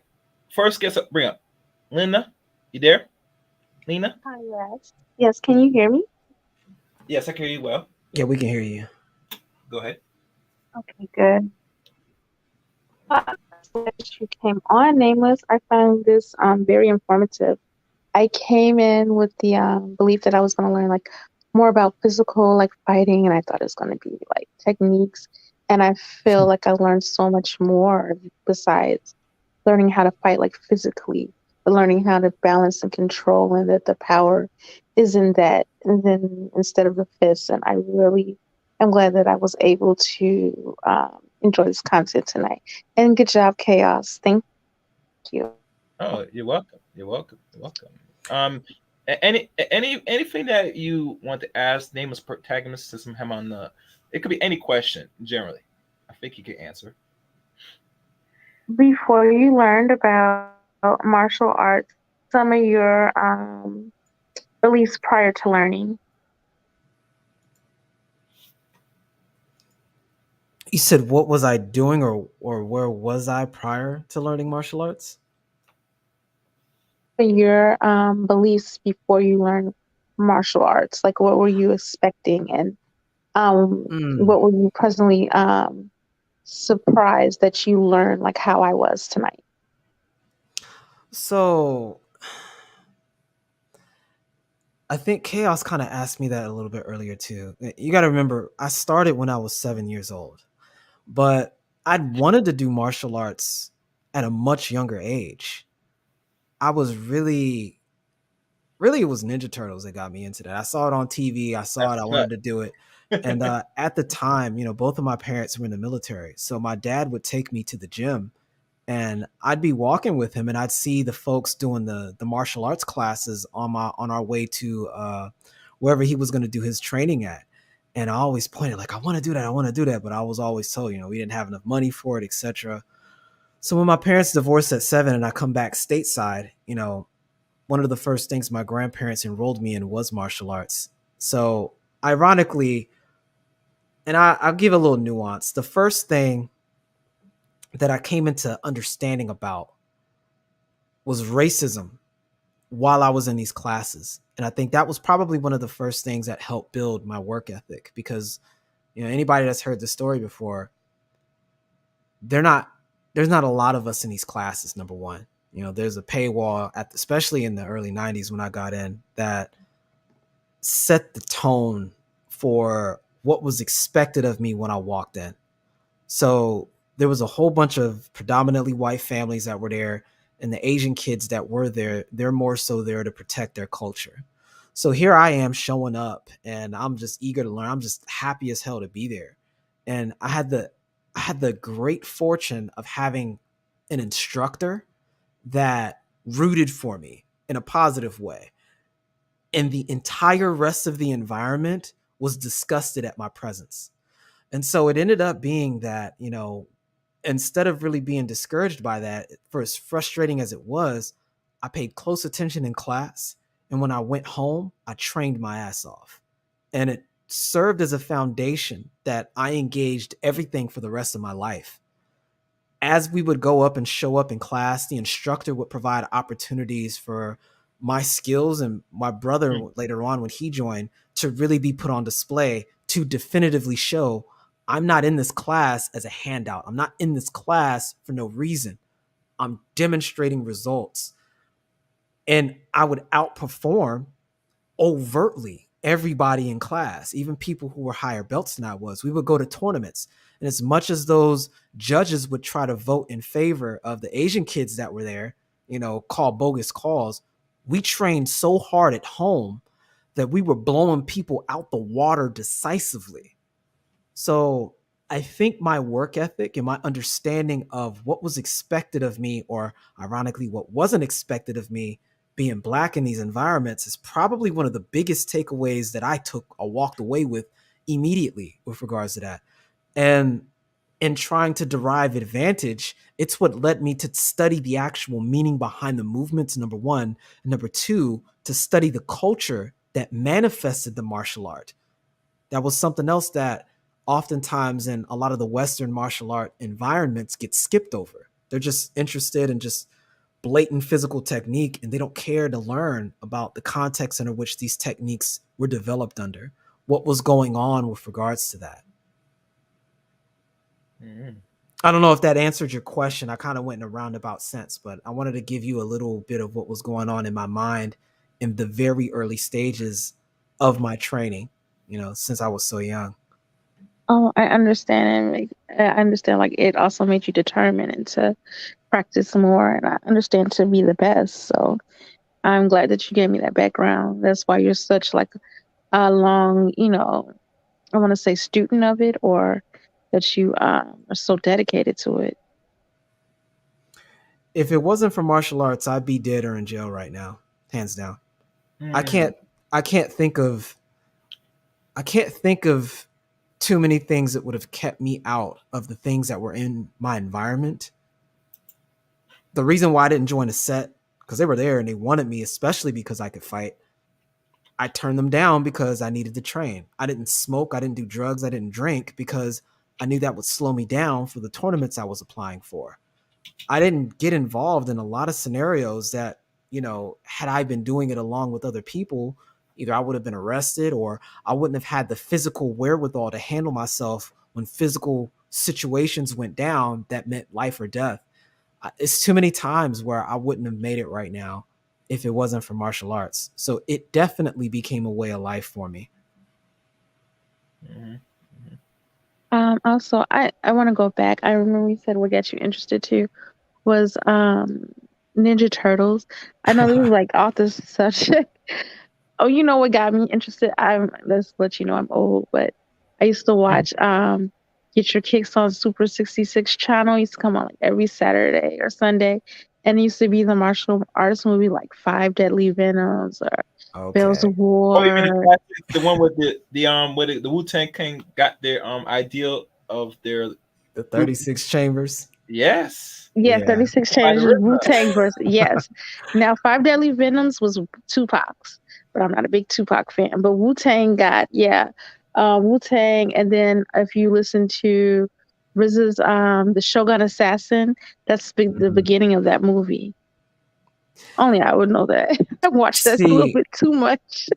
that producer, see, it's interesting because I was a total opposite. Ninja Turtles got me started, and that's when I got everything. But when I was 15 years old, that's when I started getting into ninjutsu, and more specifically, Japanese martial arts as a whole. I didn't know anything about it. I won't get into that story as to why I got into it, but needless to say, I got into ninjutsu. And I did an entire dumpster dive of just gathering information about Japan. I started studying the Japanese language, started studying Japanese history, Japanese culture, um, reading between the lines of how ninjutsu came to be. I was very fortunate to come across an organization known as the Shadows of Iga. So I gained access to a lot of manuscripts that weren't readily translated to English at the time, Oh wow. and it changed my whole worldview. I got very deep into the esoteric aspects of ninjutsu, and the particular view of ninjutsu I studied was greatly related to I don't want to call it a Buddhist sect, but they are a form of mysticism that's related to being involved in the elements of nature, known as Shugindo. And its whole modus operandi is meditation and using your own inner power centers as a form of energy and as a metaphor to learn the actual martial art itself. And so it had concepts like use no technique as your technique. And, me being 15 and, where I was at, I took that to mean what I should do is model myself after, the best fighter I can think of and use ninjutsu's concepts and mentality along with it. And so the best fighter I could think of was Bruce Lee because my mom was actually obsessed with, those old Chinese kung fu movies, which I never was into like that. Mm-hmm. So I thought Bruce Lee, and I decided to do more research on him. And I dumpster dived all his movies and really broke down what was going on. And I learned that he created a martial science known as Jeet Kune Do, which stands for the art of the intercepting fist. And so I started employing all of that techniques with that modality. And, you know, long story, long story short, I come across a lot of the same videos you were talking about prior, but he also had the same sort of philosophy that he boiled it down to, which was use no style as your style. And that's when I came to understand that concept of, be like water and a punch is a punch and a kick is a kick. Yeah, we can hear you, fam. And just employing all of these things in a full totality.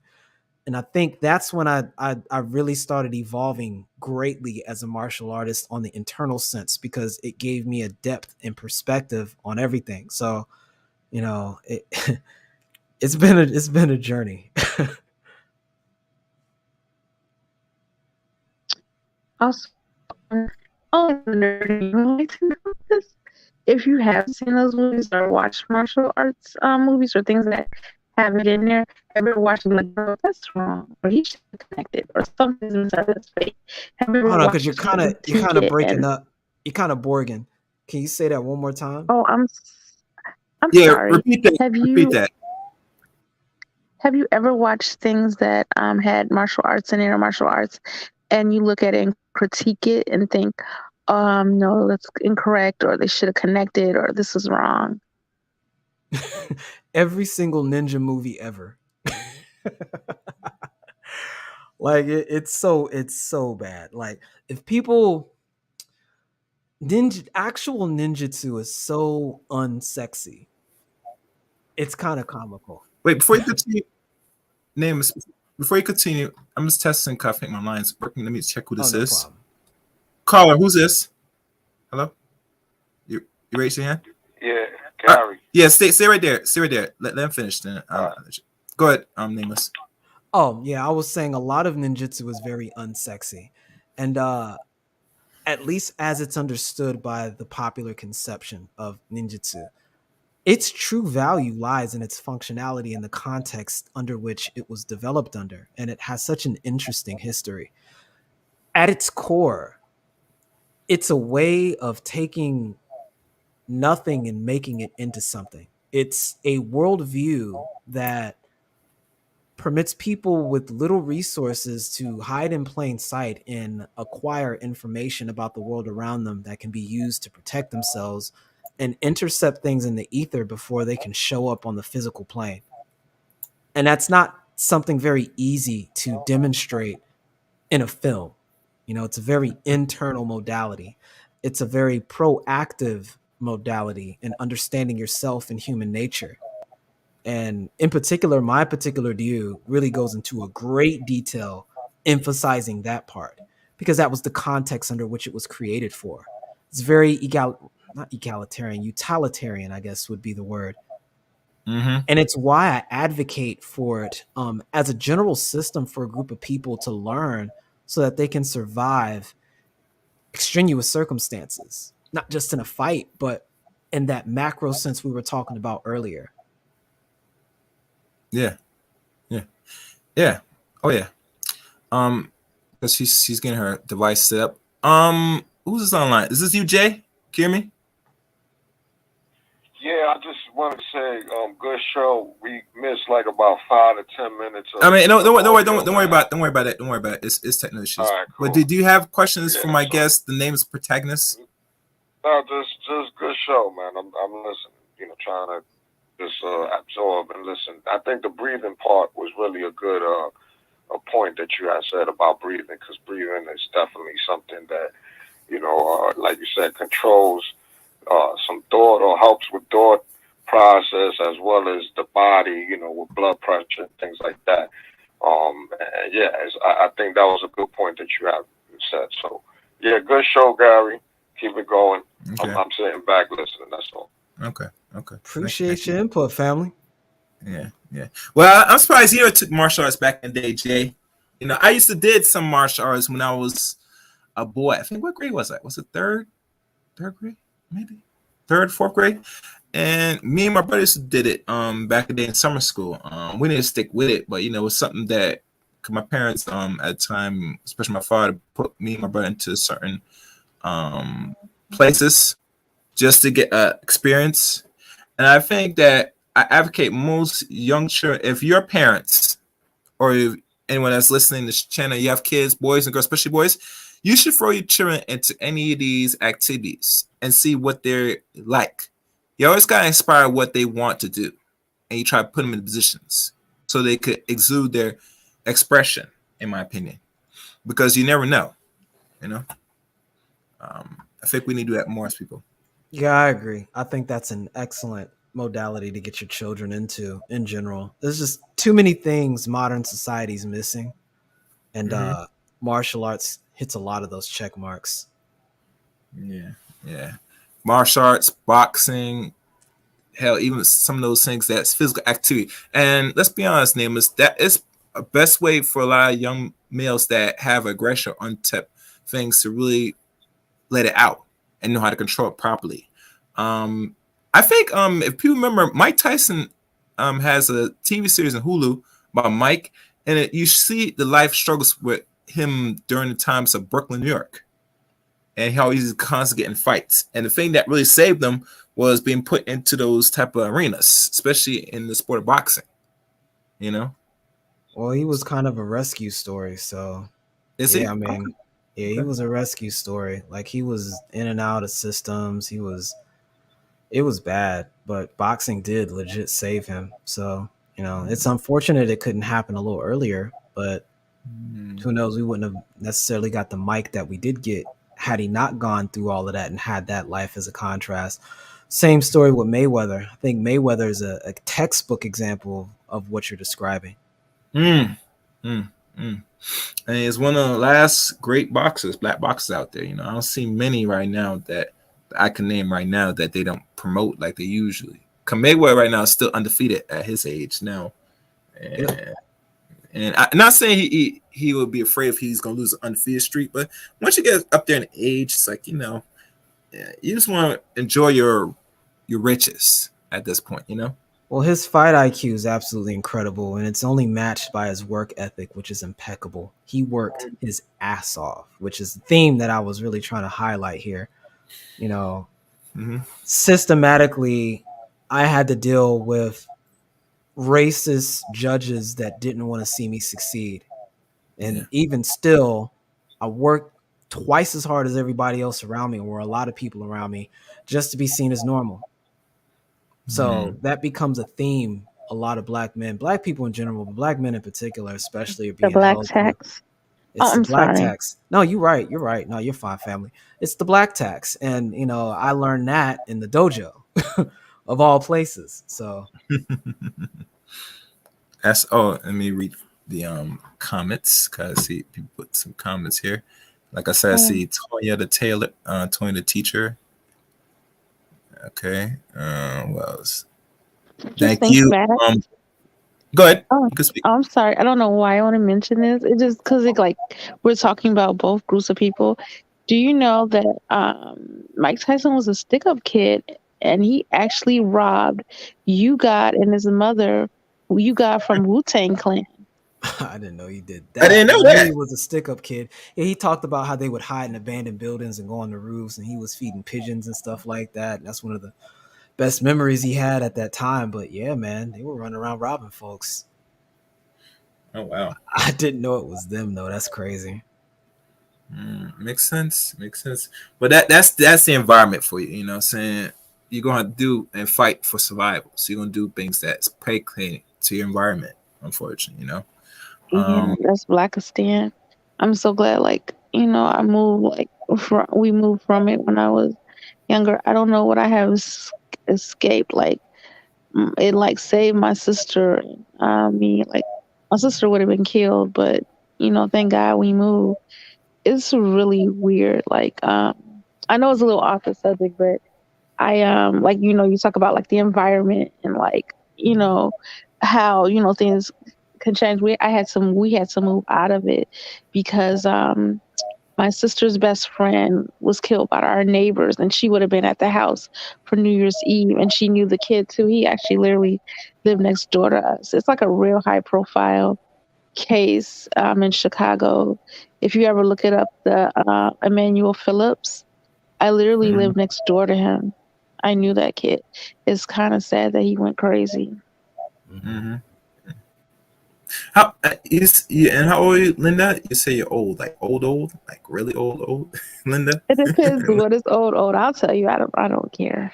Yeah, you can tell me because I don't know what old is. You know what I'm saying? A lot of people think that's late 30s, late 40s is old. Old. I'm not sure what age you are, so I don't know what old is personally. I'm That's what. 42. Oh man, please. You old when you can't function no more. I think is you gotta change the concept. We all grow older, with every day you're older. Mm-hmm. What is old is something that doesn't work. It doesn't, it's no function to it. I think that that's a different concept, bro. What is old is, again, when you can't function. I think that shit is old. You can't use it no more. Yeah, If and you there's a listen, factual of your actual numerical age versus your biological age, and that's a whole other conversation. I So go I ahead, Nita. I guess I listen to too much manosphere stuff. I'd be like, oh, I hit the wall, and then you feel like your function and your value is like in your reproduction and as a woman or in your beauty, but as it fades, it loses value. So then you feel old because it's no longer at its prime or peak anymore.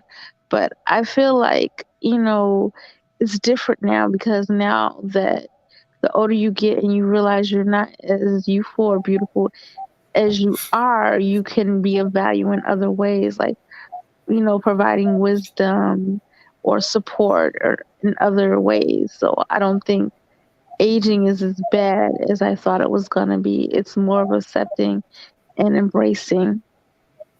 Well, I'll say this, Nina. Like as we get older, we should be more mature and not only set in our ways, but we should be more humble with life. Especially if black. I think most people they fear getting older because of other means, other avenues. But really, as you get older, up in age, you should be more that you've been experienced enough if you haven't been experienced, and you should be able to be teaching others not to fall, but to give them alternate strategies of what they could possibly do better, so they don't fall in the same hurdles. Possibly, you get me? That's what our role is as we get older. I mean, wisdom comes with time, and time is our best friend. It could be our enemy, but it is our best friend, and we should instill that to the youth that's coming up to us. Or asking Well, I mean, for. Yeah, go ahead. it's a process. That's all. I mean, I've already decided that I'm trying to be 80 something years old, still kicking folks in the head, looking like a black master Roshi. Like that's Well, my that's what's objective. up. I'm Yeah, trying to be that old dude. So yeah, that starts now. Starts yesterday ago, but I mean, it is what it is. yeah. I mean, you take it one day at a time, but yeah, you can accomplish that. Oh, one question that come to mind. Lena, you have any other questions? I gotta ask names a few more questions before I end this. Any other questions, Lena? Um, I wonder, just curious, what would you like people to have gained from this interview? You mean If this podcast? yes, from this podcast, from what would you like people from leaving? What would you like them to have learned? I think the big issue that sprouted this conversation was the idea of pulling yourself up by the bootstraps. And in a nutshell, and I'll put in the chat a link Mm-hmm. of where this ideology comes from and how kind of, it was never meant to be taken serious, number one, and how it's used pretty facetiously. History matters because it gives context to decisions, and that's how you can use that information to improve your immediate surroundings and put yourself in a position to where you can start planning for the future. I described this yesterday on my podcast when I spoke about a phenomenon in swordsmanship known as ken no sen, or to intercept and forestall the opponent. In order to do that, you have to have an experience base that helps you understand what's happening in an environment and sum up everything, the total sum of a situation in an instant with no thought. And it's from there that you can perceive and project ahead an image of the future before it actually occurs. And that's where you execute your technique.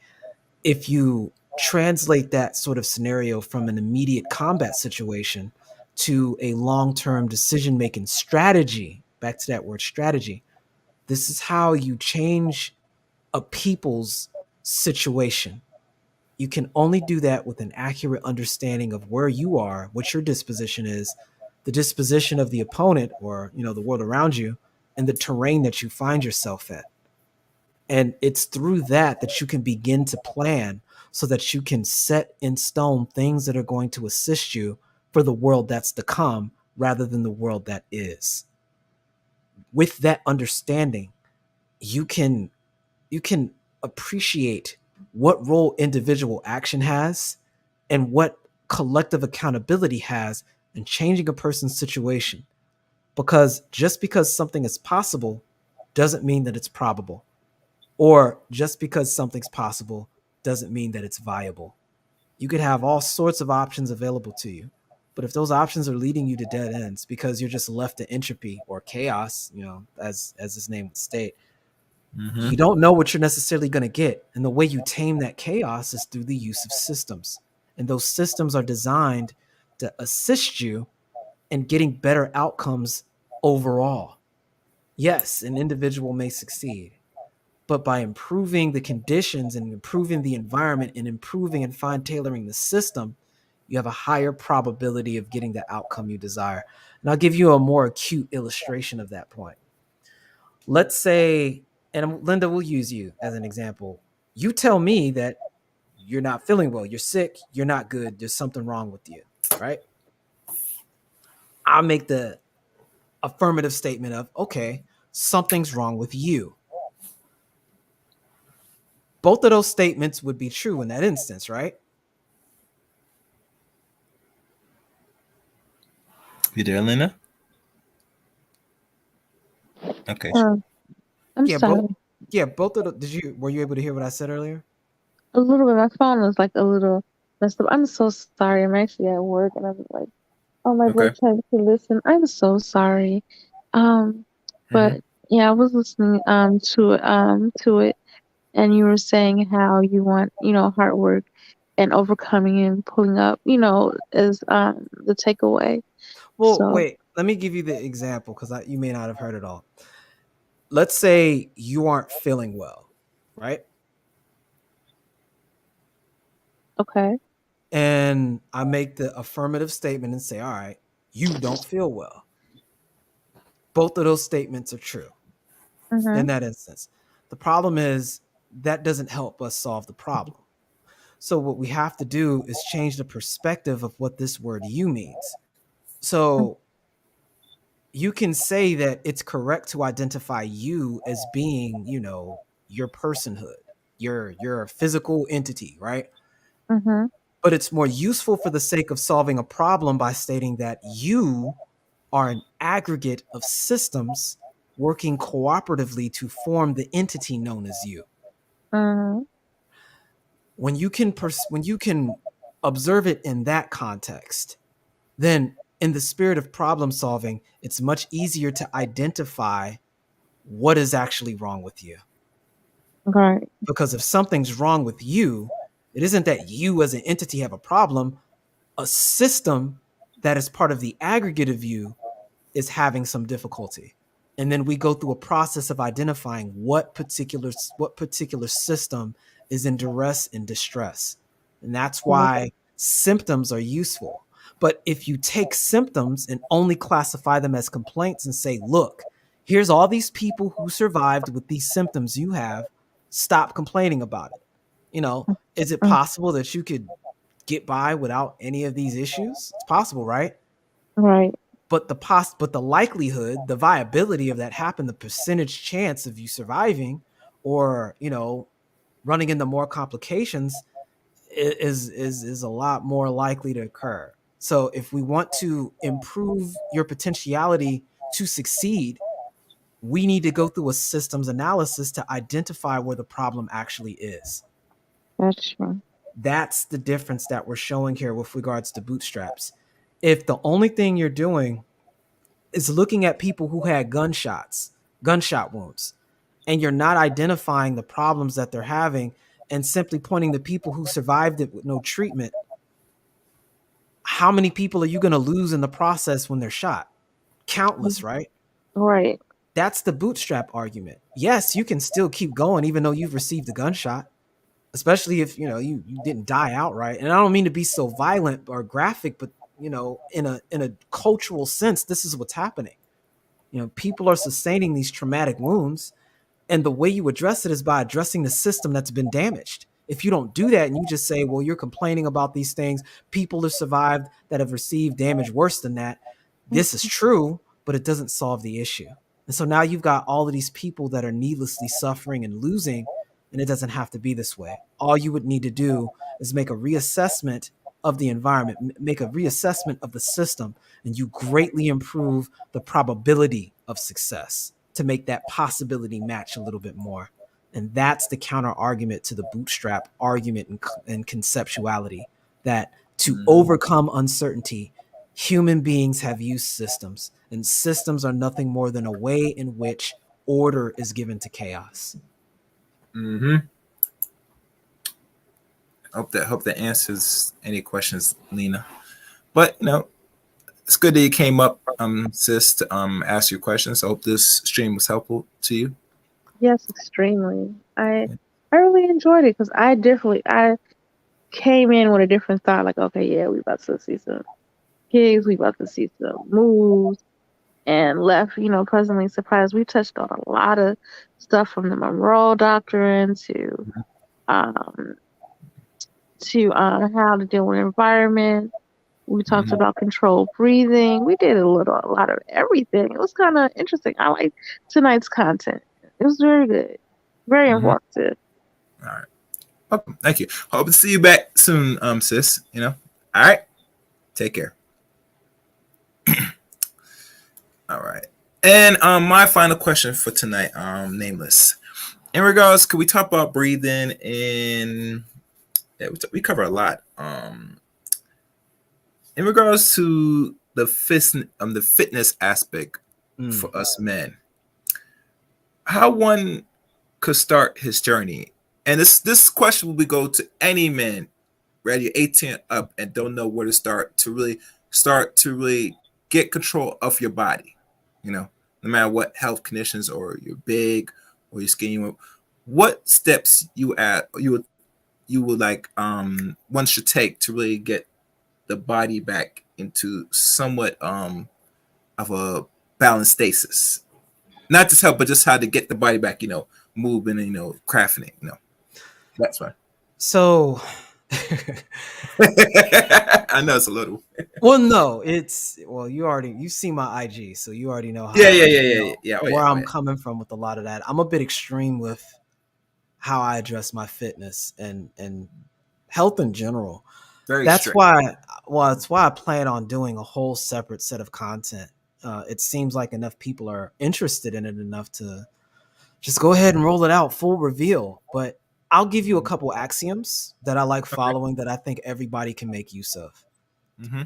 Number one, you eat to lose weight and you exercise to sculpt. That is bread and butter, your 1-2 all day long. And I say that because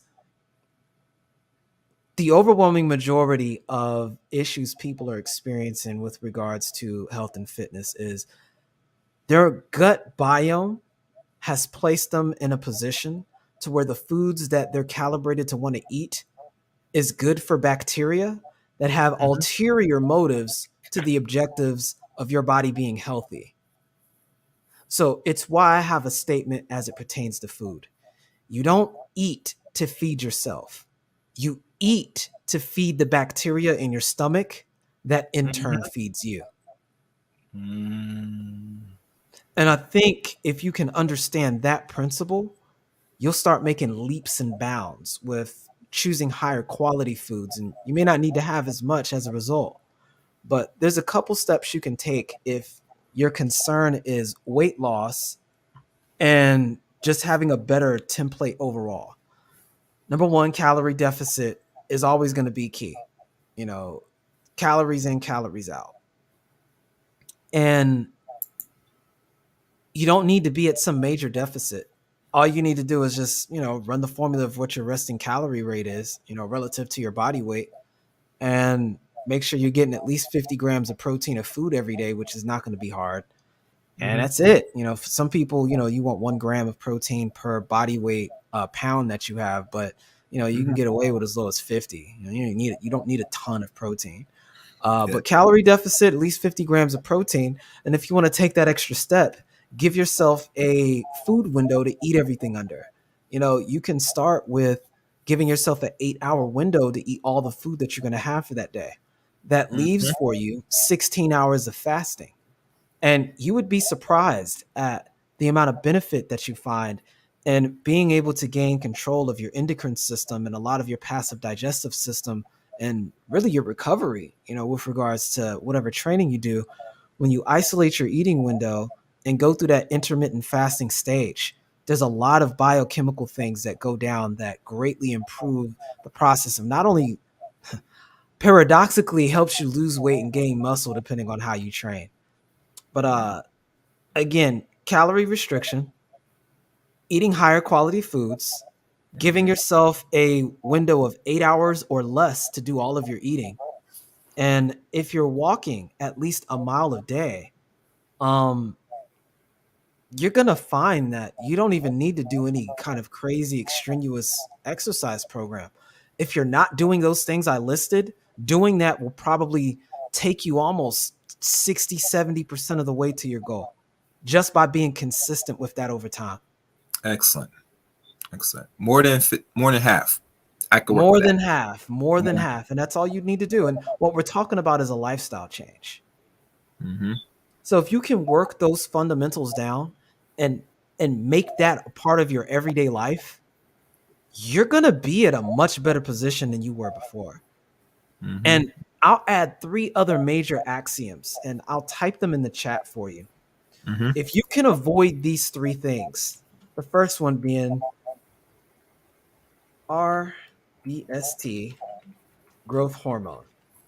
Okay. Red meats, Okay. dairy. And dairy. Okay. That's step 1, avoiding that. The reason why is it's essentially synthetic estrogen. It's throwing off your your hormone profile, and it's putting you in a state where you're holding on to more body fat for absolutely no reason whatsoever. And when your endocrine system gets thrown off by these things being bombarded into your system, it interferes with all these other metabolic processes that are in your body. So when you hear folks talking about, I got thyroid issues, et cetera, that's one major issue that helps contribute towards that. Do your research on that growth hormone and take a look at how it's injected in everything. It was done commercially so that cow herders and folks that were involved in that industry could get the calves up to a slaughter weight much quicker. You can go from a 8 to 6 month period to a 4-month period. So it becomes the new meta for dairy. So everyone's using these RBST growth hormones, but as a result, everybody's estrogen levels are being shot through the roof now.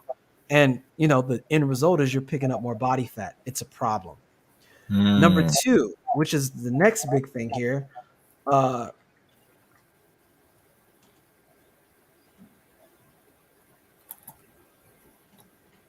refined sugars. And we're talking about things like high fructose corn syrup. Exactly. Get rid of that. Yep. Anything, That's the killer. That's the one that causes the majority of the sugar problems, the diabetes. Well, let me explain why, because understanding why is critical here. The main problem with these sugars is that when you have any sugar that's not glucose based and it's primarily fructose based, which means it's coming from a grain or a fruit or something like that, it has within it something known as an enzyme. And that enzyme essentially is the instruction manual that our digestive system uses to break those sugars down so it can properly allocate them within our system.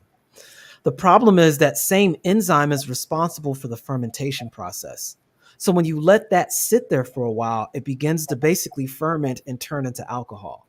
So if you want to take these products and ship them over time, they'll spoil and turn to alcohol. So in order to address that, they have to refine the sugar, i.e., remove the enzyme from the fructose so that it can have a longer shelf life.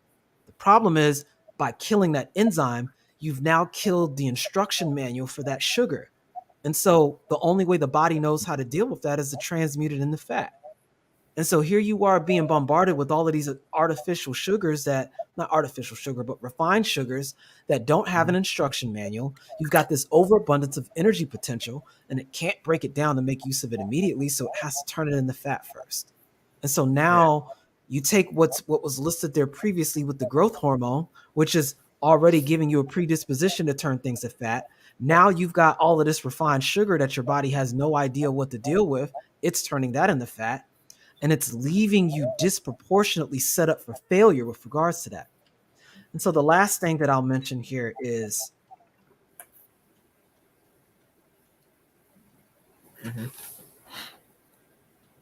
refined grains.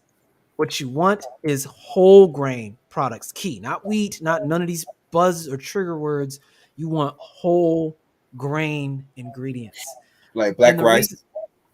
Anything that's a whole grain. So a lot of the breads that will say like refined flour, et cetera, these are all problems because and the quick backstory on that is this is how they discovered vitamins in general in the late 1800s. I'm sorry, in the 1800s going into early 1900s.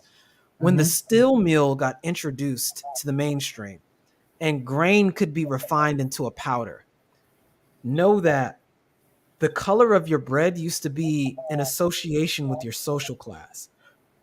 So baked goods in Europe and in the general West, baked goods that came from more refined flours that were stone ground and whatnot, were seen as a sign of prestige. The catch is when you destroy that wheat germ, which is what's being grinded in these flours, in the machines. You pulverize the actual vitamin content, the actual nutritional content. So when they introduce these flours to the steel mill and they could turn it into a powder and have these white breads, people were eating these breads but then dying of malnutrition. And they didn't understand what was going on. And that was when they discovered, the existence of vitamins, because the actual nutritional value in that wheat head, the wheat germ, was absolutely destroyed in that grinding process. So in order to compensate for that, they started blasting the flour with folic acid, which is a B vitamin. So this is where you get the term enriched flour. They are literally putting vitamins in the flour because the flour itself doesn't have any nutritional value. So the second part to that is, if anybody has dealt with a lot of these refined flours, if you've baked breads, the bowl, when you look at it, man, that's that flour, when it gets a little bit of water on it, it's sticking to the edges of the bowl all crazy like, right? Like glue. With all of that bread, it's doing the exact same thing to your intestinal line. It's sticking in. And it's causing all kind of problems. It's how you get leaky gut and all these other things, and creates bacterial imbalances and an unfavorable microbiome environment. So you combine all the previous two, and you've got people that have a lot of these refined flours that are sticking in their colon and in their system damn near indefinitely. So like, for anybody wanting to improve the food they're eating, keep the previous axioms I mentioned earlier about doing a calorie restriction, 50 grams of protein, doing giving yourself an 8-hour window of eating or less, and walking a mile a day. Then with the food you actually eat, avoid those 3 products I listed there. And I think it will be a statistic impossibility for you to not lose weight and feel better. Okay. And it's interesting you mentioned leaky gut, I saw some commercials where people could take to start slowly restore the leaky guts, because when your guts start leaking, it leads to a lot of serious problems to your intestines. You'll constipate, and people don't understand the correlation between bad breath, that it is always going inside your system. And we eat so much acidic foods. That's the correlation that they didn't want to really talk about.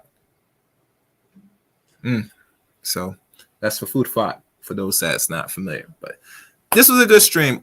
Nameless, I'm sure we're gonna definitely do this again. If I have any ideas, I could shoot you on your IG. Oh, do me a favor, Nameless, for those that's listening for the first time, if you could drop your IG or any links in the chat room for those I'll drop my contact info. Yeah, drop it, because people are gonna go back to this replay of this, and I want people to do their homework too, because one thing is clear, that I know most people that get a chance to listen to these podcasts that's lengthy. I would love y'all to go and watch the whole podcast. You know, as you know, I didn't put my title of this because I want you to watch the material. If I gave it out, it's obvious. And you know me, I could always put things secretly for the thumbnails of what the show is about.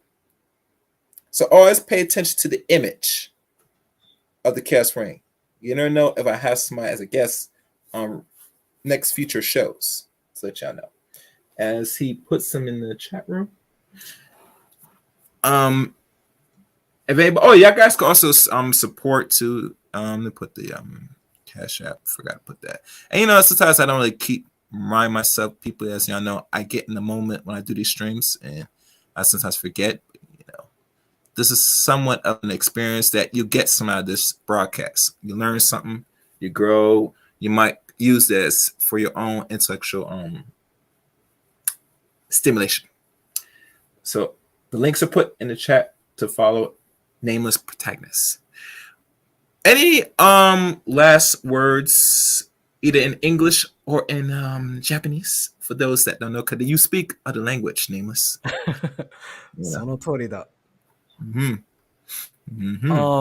Just overall, you know, just keep in mind everything that was said. Know that possibility doesn't necessarily equal probability. And if you want viable actions, you have to take a look at the system. You know, only systems can address systematic problems.